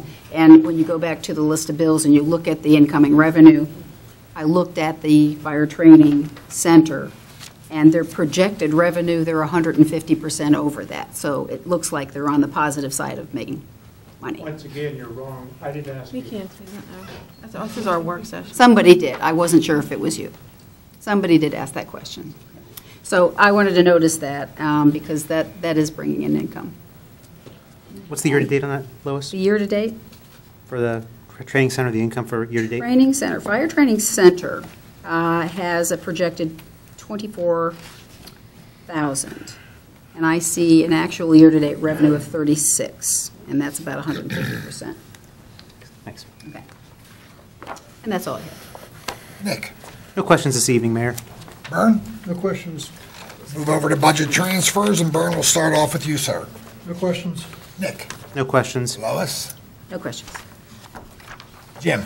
Nothing, sir. Diane? Nope. Steve? No questions. And Clarence? Nothing. Very good. We'll move over to some new business, and Mark, if you would, please. This is 13-5-ST Chambers Development Company, Inc. Mayor, while Mark's getting up to the podium here, this is Chambers Development Company. The applicant is requesting site plan approval to construct a 6,400 square foot bulk recycling, handling, building, and associated site amenities. The 389.38 acre parcel is located at 600 Thomas Street in the L Special Use Zoning District. The Planning Commission has recommended approval with conditions. Good evening. How are you, Mark? I'm fine. How about yourself? Good, sir. Mayor, if I can, I would just like to thank Mr. Schwartz for the acknowledgement. I appreciate it. The application in front of us. It's a bulk recycling facility. Yes. Our local landfill is going to construct within the limits of our landfill. The new facility is going to service approximately 25 municipalities and Monroeville, plus the commercial community. Will save Monroeville man-hours, fuel, and wear and tear on the vehicles. It's approximately 25-mile round trip down to Neville Island to dump our recyclables. Not only will it save the mileage on wear and tear on the vehicles, but it'll also save man-hours. The nearest residential property for this, so you can get acclimated, will be about 1,200 feet, so there really is not going to be an adverse effect on the residential community. It's going to be a bulk recycling facility, and talking to Dom LaGorga, in the future, we may be able to purchase new recycling facilities which would accept additional recyclables that we don't currently set out at our curb. We have to bring them to a facility such as the senior citizens, Right. or to and the stuff paper like and things that, like right, that. So right. this facility will allow us to dump those there, and in the future, if we can get trucks to accommodate that type of bulk recyclable, then we can pick them up at curbside. So it's a great addition to the community. Council, any questions for Mark? Is the entrance via the landfill, or is it via Thomas? No, everything will be in compliance with the permitted access through off of Route 130. Okay. And we'll make money when we collect the papers and such, where we're not now, right? I mean, it could be a profit. There won't be any, it'll be under the agreement that was negotiated between the municipality and Chambers Development for bulk recyclable materials. Basically, the way we do our garbage now. Right, we generate revenue when we take our, right. So, yes, that will be the case, Steve, that won't change. That'll still save us money in the long run. Oh, yeah. Oh, it'll, tremendous amount of money, plus the wear and tear on the vehicles. Any questions? Once again, oh, go ahead, Nick. I don't know if it's for Mark or maybe for Lynette. You mentioned about the agreement between the municipality and Chambers. That's already been made? already? For the recycling side of it, It's included in the host municipal agreement. it was passed several years ago. That was passed back in the 90s. Okay. It's So added, it's in there. that language is included in that Okay. agreement. I had Bruce in his office go over the agreement. Actually, Chelsea reviewed it, and she doesn't see any conflict with this type of facility being proposed for our local landfill. So, and it may allow us to, we're eligible for grant money based on the amount of recyclables that Monroeville collects. And there's a certain percentage that we get back from the state. I'm hoping that with this additional transfer station, we can take that tonnage and account for that for grant refunding on a yearly basis. So we'll have to see how that works out. Very good. Be great. Once again, council, any Yes, questions? Yeah, Yeah, I please. had a question. I was looking at this, I was interested in it. I looked at the conditions, and under number 8, applicant agrees to comply with resolution 9633, so naturally I went to look that up. Is there any problem in that 9633, when it's discussing the types of plastics that are recyclable, that it only mentions in that resolution number 1 and number 2? It doesn't extend to what currently we could recycle? There's language in the municipal garbage ordinance that addresses the PEAT 1 through 7, I believe, that the municipality is legally allowed to collect the curbside. So all of those different plastics will be allowed to be disposed at the transfer station here. I didn't know whether that had to go all the way back and reflect on that from 1996. Okay. Yeah. I know you said that we're going to save the travel and obviously we're going to save vehicle use. We currently sell everything that we send down to Neville Island? Correct. That won't change. That won't change. We will get credit for the tonnage we dump at the transfer station. Through the host agreement? Through the host agreement. And so we don't anticipate a loss in any revenues from that Not at all? That agreement will stay in effect throughout the life of this recycling, or, But going to Neville Island, we don't get money from Waste Management. We actually sell it there. Waste Management owns a facility where we dump at Neville Island. I didn't know that. Yes, Okay. yes, they do own it. Yeah. It was Green Star, I believe, at one time, and then Waste Management bought that. Okay. Doesn't that fluctuate? Thanks for the clarification. That fluctuates depending upon how much you can get for it, so sometimes you make money, sometimes... Yeah. The market. It's the Yes, market. the market dictates the price. drives correct, that. yeah. Mhm. Once again, any other questions for Mark? One more, Mark. Timeline, do they have an idea of when? They have to go through additional review by the Department of Environmental Protection to get clearance from them. After that's considered, I believe this will probably be up in operation, I think, probably by fall of next year. Yeah.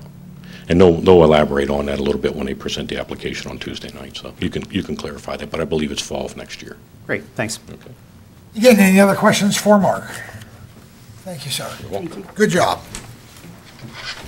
Annette, resolutions, if you would, please. The first resolution is a resolution approving a facility use agreement between Monroeville Baseball Association and the municipality of Monroeville for use of ball fields, concession stands, and other related areas. As council recalls, we had this on the work session agenda in the month of August, and then per Councilman Griesbach's request, we removed it off the agenda, so Parks and Recreation could take a look at that. And Nick, if you want to... Yeah, actually, we're going to... over from there? Yeah, if you don't mind, yeah, that'd be great. We're going to have the same request this month. The Recreation and Parks Advisory Board met this past Tuesday, September 3rd, and discussion went very well. It's moving along properly. There were some language changes that the advisory board wanted to make. The basics of the contract are moving forward nicely. There's some things we need to run by Mr. Dice, and also baseball and soccer. Well, actually, the board wanted baseball and soccer, give them the opportunity to go back to their board members to discuss this as well. So we're asking that we table it, or even if we did like we did last time, pull it from the agenda for this month. But the Recreation and Parks Advisory Board is confident that in October, they'll have it all ironed out by then, so. Why don't we just put from the agenda then? If all of council is okay with that. Is pull all from the council agenda. okay with pulling this from the agenda till they get all the wordsmithing done? Apparently, it sounds like that's what it needs to be. Yeah, and also too, the language in it so far is for January of 2014, so we are Yeah, plenty of time. We have plenty of time for all this. I'm in favor. Everybody okay with that? Yes. Sure. All righty. Is that for both of them, or just the? That's That's both. for baseball and soccer for resolutions 1 and 2, so for both resolutions this month. Very good. All righty, we'll move over to ordinances. Mr. Dyson? Yes, the first is an ordinance to provide for the amendment of the 2013 general fund budget. And this was sponsored by Manager McKinney. Lynette, if you would, please give a snapshot of. This is just for the basically public. an ordinance that you've seen over the last couple months. We're transferring $30,000 from a patrol salary on detectives' overtime to outside legal counsel. We regrouped the legal counsel and moved our counsel for Civil Service Commission, our OPEB, and when we did that, we had a shortfall under that account, so this is just to regroup that and get more money over there. What is our legal total for our outside legal fee now? I can get it for you for Tuesday. Okay. I appreciate it. Any other questions? Why is there so much overtime allotted for the detectives if it's not being used? Historically, it was a great deal, and therefore they budgeted, anticipating the continual overtime. I mean, why so much overtime for the detectives? In the past, Past, present, future? well, Because of lack of police officers? all I know was that there was a lot of it, and that's why it ended up being budgeted for. Probably You would look have back. to do with some cases, you know. If something occurs after Yeah, their normal schedule, for example, on the weekends or after normal working hours, there are certain situations that they call out a detective to investigate. So we know. If you look at your monthly activity report that I send each month, there's actually a pie chart in there that'll break it down each month to where the overtime is being spent. So we know for the that these department. situations won't arise from now till January where we'll need the overtime. We're okay. Any other questions for Lynette, folks? Yeah, just clarify, and I may just misheard you, Lynette, so forgive me. So is this only for OPEB, civil service? This is any outside legal counsel. That includes Dickie McCamey's? Correct. Okay, I wasn't sure. So, and then you'll have the total for Dickie McCamey? Yes, I'll give that to you on Tuesday. And have they given us, what was their last bill they've sent us? Have they done July It's yet? about $3,000. I'm sorry, no, the month. Was it July or August? Yes, July. But we haven't seen August? No. Okay. And you can, They're running about 30 days behind with the billing cycle, the way they do it. and can you send out July's Sure. statement whenever you get it, or you already have it, you said? Mhm. Okay, Yeah. please, thank you. Once again, council, any other questions on the ordinance of the general fund transfer? Bruce, if you would. Yes, the next and last ordinance is an ordinance amending ordinance number 1774, 2479, section 307.4, and repealing ordinance number 2583, establishing regulations for the transportation, processing, storage, disposal, and hours of garbage and rubbish collection. This was put up by Foreman LaGorga and zoning officer Mark. Mark, maybe you want to just take any questions, or maybe give us the public a Well, snapshot this what that This means. won't change the way we pick up, or what we pick up, or will it? No, it's just cleaning up the original ordinance, Ordinance 1774, and doing some clarification, repealing. Basically, what happened is when we negotiated our refuse contract back last year, one of the things that we put in the refuse contract was to meet quarterly with the refuse management and refuse, to meet quarterly, to go over various things. And this was the first item that actually came up in our meetings, back starting maybe in March, April, that there was so many different ordinances that we would compile them all and get that all together and clean everything up so it would all be under one ordinance. So that's basically what we're doing. Makes sense. Any other questions for Mark or Lynette? Seeing none, thank you, Bruce, we appreciate that. We'll move over to our reports of our officials. And Bruce, any words of wisdom for us? Not tonight. Very good. Lynette, if you would, please. The only item I have, Mayor, is about a week and a half ago, I had sent council an email about our capital improvement program and getting together with council and our staff members to have some work sessions. And I wanted to do that on the 17th and the 19th of September. I got one response back from Councilwoman Drumheller that she could make that, and then an email from you, Mr. Mayor, that stated that you didn't think that we had the money to do a capital improvement program or didn't want to move forward with that. That is correct. So I just want direction from council this evening of how you want to, proceed. As far as the Home Rule Charter, I followed my requirements, and I want to find out how council would like to proceed. Council, certainly your turn to. I have an opinion if, can that be postponed until the budget is more clarified, or I'm not real familiar with the way it's stated in the Home Rule Charter. Well, there's a whole process in the Home Rule Charter, and basically from presentation date, you're supposed to go through, and it's supposed to be so many months prior to It seems odd that we do a capital improvements budget not knowing where we're going to be to make payroll for January, or, until January. Capital improvements budgets typically bond issues and additional loans. I guess my question would be, and Bruce, I don't know if you can answer this, but the capital improvement budget is a fairly substantial budget, and it seems to me that while ignoring it, I don't think we can. I mean, we have places like Old Ramsey where the road is completely collapsed, and we have to do something. So the idea of eliminating a capital improvement budget doesn't seem prudent, but at the same time, regardless of November, there's going to be 4 new members of council that have to face the new capital improvements budget. Is it possible to postpone the capital improvements budget until January?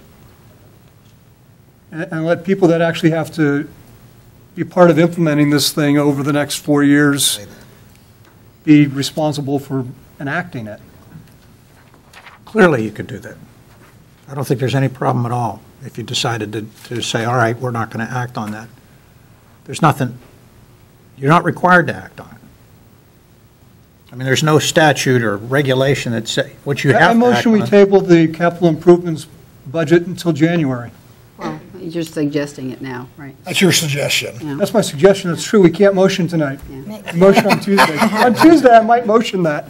May I make a comment? Just so council's aware that you have a fire service agreement that's going to require See, that's the other point, too. You don't have to- $1.1 million in new fire vehicles allotted for 2014. So if you don't do a capitals improvement program, you're going to have to tie that into your 2014 general operating budget of some sorts. Or there could be a renegotiation, or? Possibly, but just so you know, we've already pushed it back to 2014 when we renegotiated prior. So the And what are we vehicle- currently in? A 5-year agreement? No, 3. 3-year? And what year are we into that? Or the last one. The last one. Mm-hmm. And that was going to be a point that I was making to consider it, because, I mean, two good examples there. You have to anticipate road repair or milling and paving, and when you do that, there's a whole lot of lead time that has to be done prior to any of those things being, bid out, and you've got another year ahead of you. We've, over the past 5 years, decided that we no longer pave 7 miles of roads per year. We pave 5 miles per road, so it's more precious as to what your decisions are. That being the case, it's even more crucial that you have the proper bidding and you have a plan and whether or not it's going to be approved, what are the priorities in the road. And I see you've prepared this, so you've gotten all the preparation from all the departments and you've got a method there. But the same could be said for some of the other services. You're going to be right on top of the timeline. You're getting bids ready in February, and you're going to have to act on something that you're already in the year. When do bids go out for like paving, Paul? Because the counties is like, what, October, I think? Typically, I have a resolution in front of council in February-ish, March, February, and then the bids go out the following month, so March, April. So February is whenever you have identified the roads? Yeah, we actually will start analyzing road conditions September, October, before the bad weather hits, to see what they look like at the current condition. February is whenever your actual Yeah, we start spreadsheet is looking with at the Azers. program now, but everything's compiled usually for the February council meeting. But I don't think postponing until January would interfere with that schedule, correct? No, I mean, we're going to continue to analyze the roadway system. The other point I was going to make had to do with the fire agreement, because I was one of 3 people on that committee, and when you were taking a look at what their replacement was, we argued back and forth to change it from 15 to 20 year, and, you know, there's a whole lot of preparation toward that as well. So, you know, I realize that you can postpone that because we went well into the year that it was due to be renewed. So just realize that all of these things, you're going to be having them on your plate. If that's the way you want to do it, then that's the way you've got to consider it. It's all going to be on your plate. Any other comments on this? When's the fire agreement? We're in the last year of that as well. It is. So it needs Oh, to in be 15? I'm sorry, when is I it? think it's 14. I Yeah, don't know, I'm- but I think it's next year. Could you send that out, Yeah, sure. please? Thank you. Well, I do want to comment on the one comment that Lynette made on my email. The reason why I said let's hold up and not in favor of jumping into the capital improvement plan is you got to remember, Byrne just hit the nail on the head. This is another bond issue. In other words, we're going to go further in debt than we already are. I realize we do have to do some of our roads, and there's certainly issues out there. If we would do that, and I agree with maybe holding off, let whoever is going to be the new council, if that really wouldn't screw you up on your, you know, getting things out in a timely fashion, I'd give them at least some time. I just think we're going to have to cut that down substantially. Folks, if we keep running more bond issues out there, our rating's going to go down the tubes. You know, I mean, we're just really got to watch our debt load. I mean, we are really, what is it, about 31 million right now? 33 million. Okay, I mean, so, I mean, we're not talking small numbers, folks, and again, I'm not trying to be a stick in the mud on here. I just want us to make sure we're spending our dollars very, very, very wisely. And the only thing I'd add to that, Mr. Mayor, is that the other side of that is if you don't show that you're preparing for that, that could also affect your bond rating. I think you should look at, we have like, I think in this one was like 16 million. And our last one was 7. So I surely think that in being fiscal, you know, conservative, you need to at least get it down to that amount. I don't think we can let the 16 million go. Basically, that's why I wanted to, So if we can have meetings to get it down to at least that amount, and then it can be tweaked or whatever, I think we should do some work on it. We can't stay at 16 when we have our last one was 7. It can't. And then in regards to the fire department, I'm sure that they'll work with us. I certainly support all 5 of our, I mean, you can't beat a better fire service than Monroeville has, especially when the overwhelming majority of them are volunteers. So again, I think we need to work as a community and do this right. That's all I'm saying. Again, our dollars are very tight, and I think everybody's aware of that. Enough said on that from me anyway. Any other comments? All righty, moving over to our reports of, I'm sorry, Bruce, you did say you. Yeah, I did want to make one comment. And this is something that has transcended several meetings. It comes up very sporadically. I think that you've heard from everyone up on this council dais that they don't appreciate the attacks on family members. You know, every council person's fair game, but family members and spouses and kids are really not fair game and are really out of bounds. The comment has come up again tonight, and I understand it comes from a resident that's maybe not familiar with the rules that go on with regard to hirings, firings, or not firings, but hirings and promotions. But I think it's important to point out that last spring, or in, I don't know, March, April, May, this issue has come up before, and it deals with Mrs. Allison's husband. And I reported in my report, and I think it's worth reading again. And I'm going to say to everybody, this should be the last time that we have to deal with this question of the detective's position. You know, there's been these allegations concerning her husband, and yes, he's a police officer, and yes, he certainly has every right to try to better himself within the police department. But it's not done. The police department is handled completely different than, let's say, Public Works or any of the other departments that we have here. So let me read to you the detective's position. And again, this appears in my monthly report. The detective's position is a civil service position. That means that you must, and you, when I refer to you, you're the applicant, you must take an independent written examination and pass it. You must then submit to an oral examination through an independent board known as the Civil Service Commission. And that's not members of council. Monroeville was ordered by the Court of Common Pleas several years ago to establish a commission, and we did in fact enact one in 2006. The Civil Service Commission abolishes politics in the police department. Prior to that, the manager did those things. The courts ordered us to have a Civil Service Commission because the Borough Code specifically calls for a Civil Service Commission to be appointed by this council. It's made up of residents, and you, the applicant, must score high enough on both parts of the examination to be considered for a candidate for such a position. Then, and only then, can you as an individual be considered for promotion by council.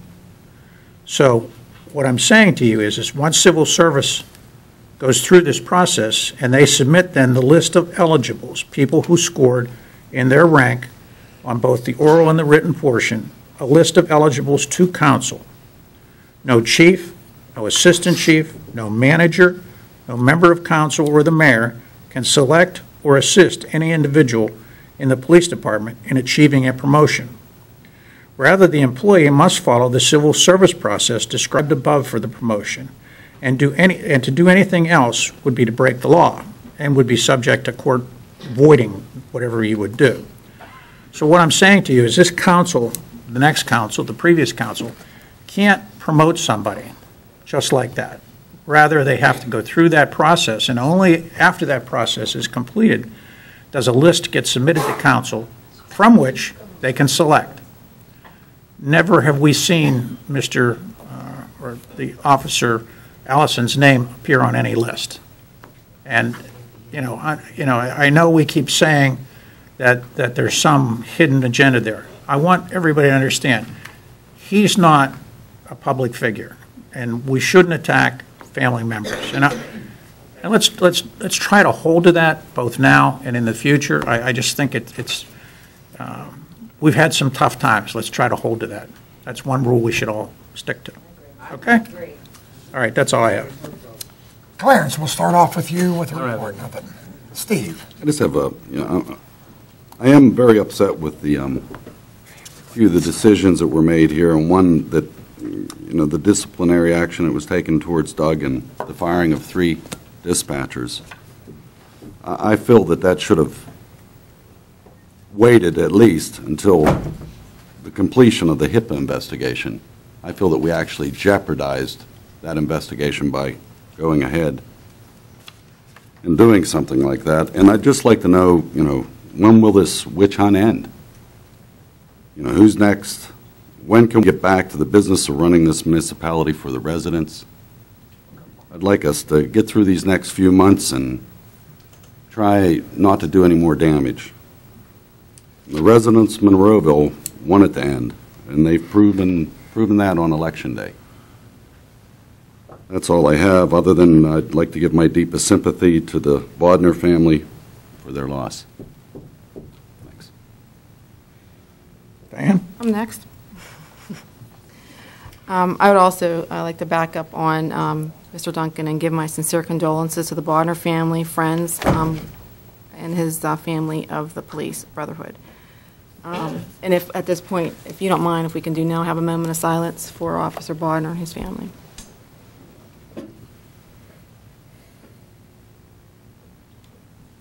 Thank you.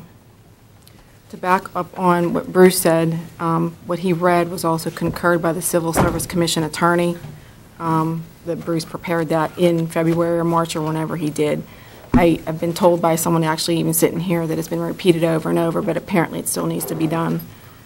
And I hope for once and all it finally starts. And if you don't, If there's a way you can find someone or go to ask the Civil Service Commission attorney yourself, please feel free to, and not, if you don't believe our solicitor, which had a conversation with the Civil Service Commission attorney. There's no way that any chief of police, no matter who they are, can promote somebody to detective for whatever reason. It doesn't happen like that.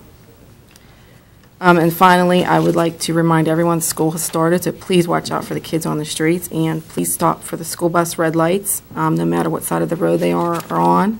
So the fines are high, but most importantly, for the protection of our children. I would also like to go over the convention center schedule, as I do every month. This weekend, we have two things coming up. One, September 6th through 8th, is the Meeting of the Marked. So it's one of the longest-running TAC2 conventions. It's marking their 21st year. I went to one 17 years ago when they were at the Green Tree Marriott.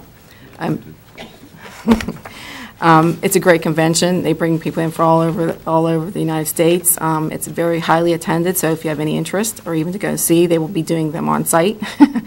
And they'll actually do a lot of conferences as well, too, if you have fear of needles like I do. The Camp Coin Show will also be there at the same time, September 6th through 8th. Admissions for free, and at the Meeting of the Mark, the admission's $15 at the door. Children 14 and under are free. Wine and Jazz Festival is September 14th. Advance tickets $20 per person, $35 per couple. At the door, it's $25 and $45. And Celebrate Monroeville will be coming September 19th. Admissions $8 for adults, seniors, and students K through 12 or 5. And 5 and under is free. Wedding Clickers Bridal Show, September 22nd, $12 online, $5 at the door. And Pittsburgh Comic-Con, which has been a continual show that they brought in, September 27th through 29th. One-day pass, $20 is $20, two-day pass is $35, and 3 days is $50. Children under 8 are free with adult admission.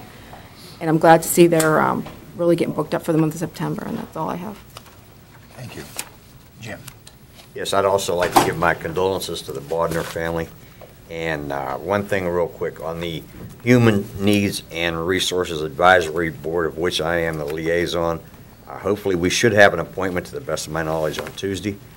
There are still a couple of vacancies out there. The board's looking for help, so anybody in the community that would like to volunteer and get involved, please call me. Thanks. JJ, it's not ward specific. It can be from. I'm sorry, she's right. I apologize. It is not ward specific. Lois. Yes, Mayor. A couple of things to mention on the Monroeville Senior Center. The September-October newsletter, which I have in hand, is out and has a schedule for both months. Bingo is coming up on this Saturday, the 7th, at 1 p.m. And always there's a $500 jackpot and must go. Before that, they have a nice lunch that they offer from 12 to 12:30. That's the first of the month that last month we had a holiday there. So anyway, bingo, September 7th, 1 p.m., $500 jackpot, must go. Lunch will be served from 12 to 12:30, and a very small fee. They also have some, Senior Center has some programs that have gotten a lot of participation. I'll mention a couple of them that are coming up. One of them is the Monroeville Senior Center Riding the Rails. This is on Friday, October 18th. The Senior Center will be joining the William McKinley Senior Center. Monroeville will join them on a trip to Altoona, PA, via the train. The Railroad Museum will be seen, Boyer's Candy, Benzel's Pretzel Outlet, Oak Spring Winery. The sign-up actually has been extended. There was signing up in the main office. You need to do that. It was extended from September the 2nd, so you can still sign up for this. Limited tickets available. And to do that, you go by the office. And the trip protection is also available if you're looking at having that for $8 per person. The other event coming up will be the William McKinley Senior Center for gaming and shopping. So this is in Ohio and West Virginia, Thursday, Friday, November 7th and 8th. So we'll have a couple of opportunities to mention this. Mountaineer Casino. And this is a great trip. $99 includes a whole lot. transportation, one-night lodging at the Mountaineer Resort, all taxes and luggage handling, casino bonus at each casino, Pottery City Antique Mall is there, and the Homer Laughlin China Retail Outlet, that's where they make Fiesta wear. So if you have questions, here's a number for you to call, 412-856-7825. And please sign up in the main office for this as well. They have a deadline of October the 11th. There's a lot of things going on at the Senior Center. The Silver Sneakers program, highly successful. Total Fitness, everything there for you. And please just drop by and give it a tour if you've not been there to see all the good things going on there. Also wanted to mention that the food pantry garden has over 256 pounds now donated to our 4 local food pantries so far. And I want to thank the dedicated workers, they're all volunteers to the food garden, and I'm sharing our progress with the USDA's People's Gardens website because it is an official People's Garden. On a more serious note, wanted to understand, so I have one more item here, and I did watch the DVD, as I said, last month's meeting. And so I paid attention closely to, Mr. Mayor, when you were talking in the end of your report, your issue was into looking at our Home Rule Charter, and you had said at the time, I'm going to, sing the tune to you as long as you sit there as mayor, and, if you read the Home Rule Charter from cover to cover, there needs to be some changes, and you said you might even go as far to say that maybe we should put it on the ballot for next year, maybe get rid of the whole thing, maybe go back to the Borough Code, just so, you basically wanted to know that what the Borough Code does in relationship to your role, and I'm wondering, I'd like to know maybe the reasons that there would be an interest in this. I know that there's a process, and you do as well, because when you open the Home Rule Charter, you'll see in the very first pages of it, if you have the whole book, how the process goes. But you mentioned if you're, you were actually saying if you were fortunate enough to get your vote in November, that you'll be pushing this. So I'd like to know a little bit more about the impetus to push this, because I want to understand it. May not be around to have a thing to say about it, but I certainly want to understand what are the things that are in need of change, because I know that you've pointed them out. You've said that they're, it wasn't about you, you said. It wasn't about anybody up here, you said. It was, in fact, you said it was a joint effort, for this means you are residents as well as this council, as well as the school board district, and we all need to work together. So that's when I really needed to know why all these entities together over the Home Rule Charter. Is there a synopsis that you can give on some of the things that need to be changed in this document, in this Home Rule Charter? Are you done? I mean, could you address that? Now? Yeah. No, I will not. Or are you able to address this? Yeah, I'll address it at the appropriate time, and it is not at the appropriate time. Okay, but you do know what those things are. And just so you know, Lois, I really don't want to get into this. The bottom line is that everything needs to be revisited once in a while. That document has been changed a few times over the 40-plus years it's been in existence. The new council, residents, if this is all their choice, I think things need to be reviewed. That's all. And we maybe never want to change it at all. It might stay the same. But I think the opportunity exists because of the circumstances over the last 8 months, in my opinion, and I'll just leave it at that. Okay, so it's not that the document was bad prior to the last eight months? Oh, no. The document needed to be reviewed. So it's needed. It's been needed to It's be long reviewed. needed during the last amendment to, I guess there were one or. Lois, I'm not going to engage this with you. You can do your own assessment why I said what I said. I thought I made it very clear what I said. I made it very clear this evening. I'm not going to engage you in that. Well, I don't want to engage you if you certainly don't want to do that, but I am curious. Please, folks. Is this something that would be funny to the people who are in attendance tonight? Mayor? Folks, please, I've asked, please keep everybody calm. Are you finished now, Lois? No, I'm not, actually. I actually I have a strong sense that Monroeville is not here tonight. I have a very strong sense that some of the requests for proper behavior are maybe for others, but not for the people who are asking.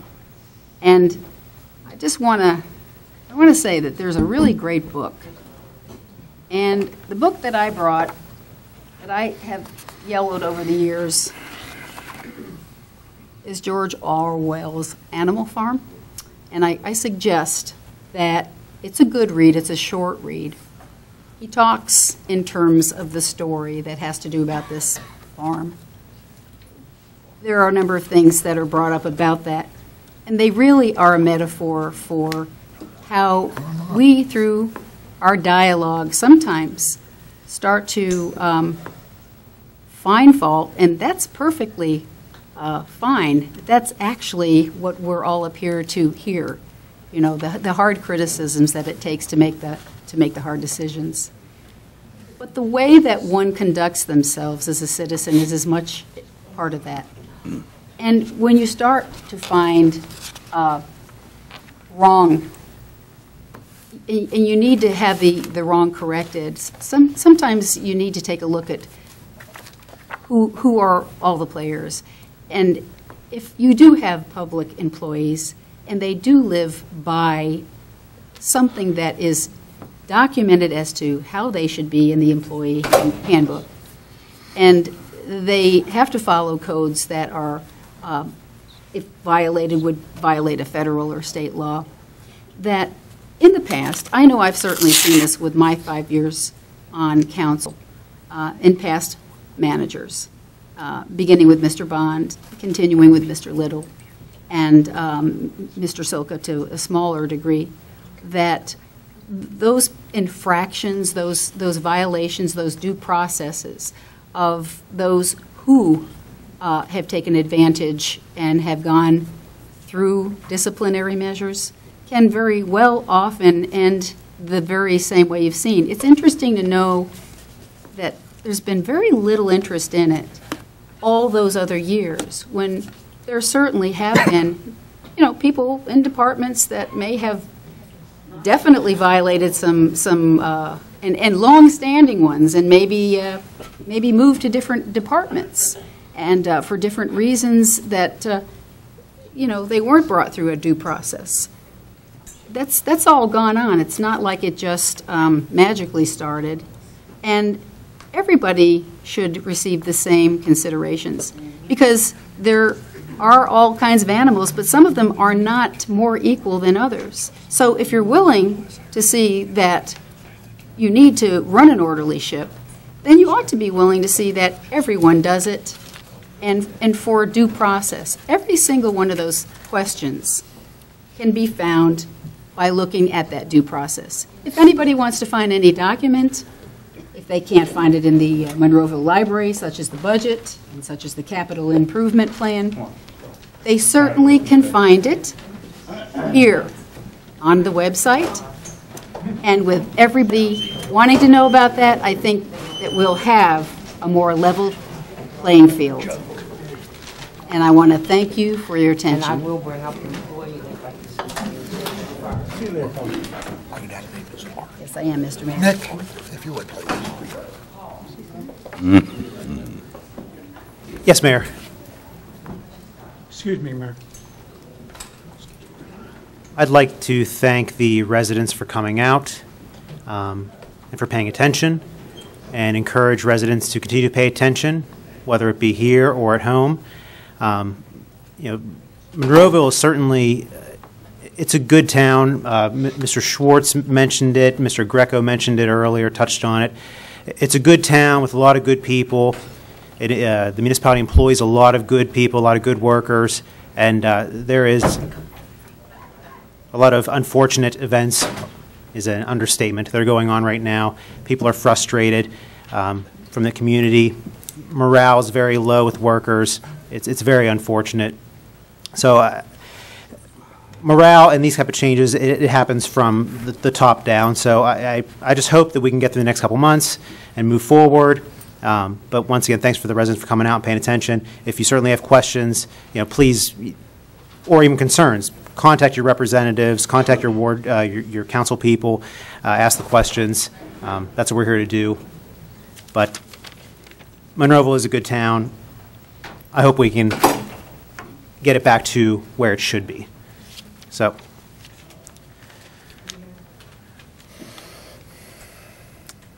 Monroeville Chorus. It has been representing the community for 20 years, doing so in a great fashion, performing at various hospitals, civic organizations, different special events. They have their annual Christmas show every year at the Old Stone Church. But they are in need of new members. They're always looking for new members to add to Monroeville Chorus. They have rehearsals the first and third Wednesday of every month, 7 p.m. at the Good Shepherd Lutheran Church on Old William Penn Highway. Anyone that's interested, please can show up to these the first and third Wednesdays, 7 p.m., or they can contact Patty at 412-372-8295. I hate reading off phone numbers quickly like that. So if anyone has any questions about this, please contact me. I'd be happy to relay the information. My number, my email is on TV 15 all the time. It's also on the website, so please contact me if you have any questions, and I can relay the message to them. But Monroeville Chorus, it's a great organization, great group, but they're looking for some more people to help out and continue their mission that they do. So, you know what, Nick, if I can interrupt, maybe have Lynette put that on the website, that contact information. That'd be great. That'd be great. You can just forward it to me by email.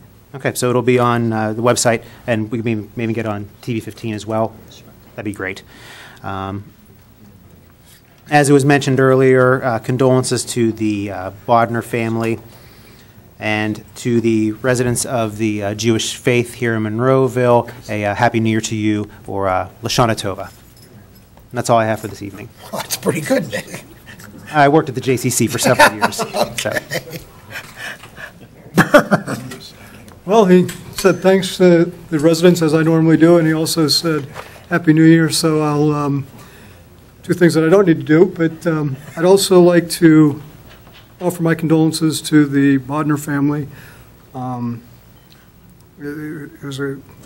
prayers are with the family, and also condolences to the officers that worked with Officer Bodner. Last thing I have is this. Is the book blast. It's on September 15th, as you can see, 9 a.m., Monroeville Community Park. If you haven't signed up, please do. It's walk and run, and look forward to seeing you there. Thanks. Registration starts when, Mr. Herb? I think on the day? 7 o'clock, 7:30. I believe it's 7:30. You can register day of. They start doing the work about 4:30 in the morning. They start pretty early, so. All done, Bert? Yes, sir. First off, I want to apologize to the Bodner family because rightfully so, Mrs. Allison did admonish me for not bringing that up at the very beginning. I do apologize. Paul, if you don't know, Paul and I, he was my friend, and I will miss him dearly, and to the family. So if we would all just kindly, if you would silently bow your heads, and this is just for me as the mayor. I know you did it already, Diane. I would ask that everybody please, just for a few seconds, for Paul.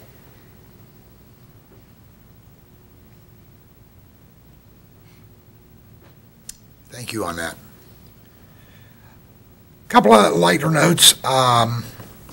September 21st, this Saturday, or in a couple weeks, from 9 to 11 is our Mayor's Cleanup Day. It's from 9 to 11, and then we do have our little cookout at the community park. Please try to attend. I know that we're getting a lot of folks sign up. We can certainly use as many as that are willing to come out. I think the Jack Sedlak Day and our Cleanup Fall Day, as we do every September, is a very worthwhile cause. I hope everybody had a safe holiday, Labor Day holiday, and again, once more reminder, the kids are back in school, so please be very careful. I was going to give a much larger report, but I think enough has been said this evening. I think I'll hold some of my comments for Tuesday, but I do thank you all for coming.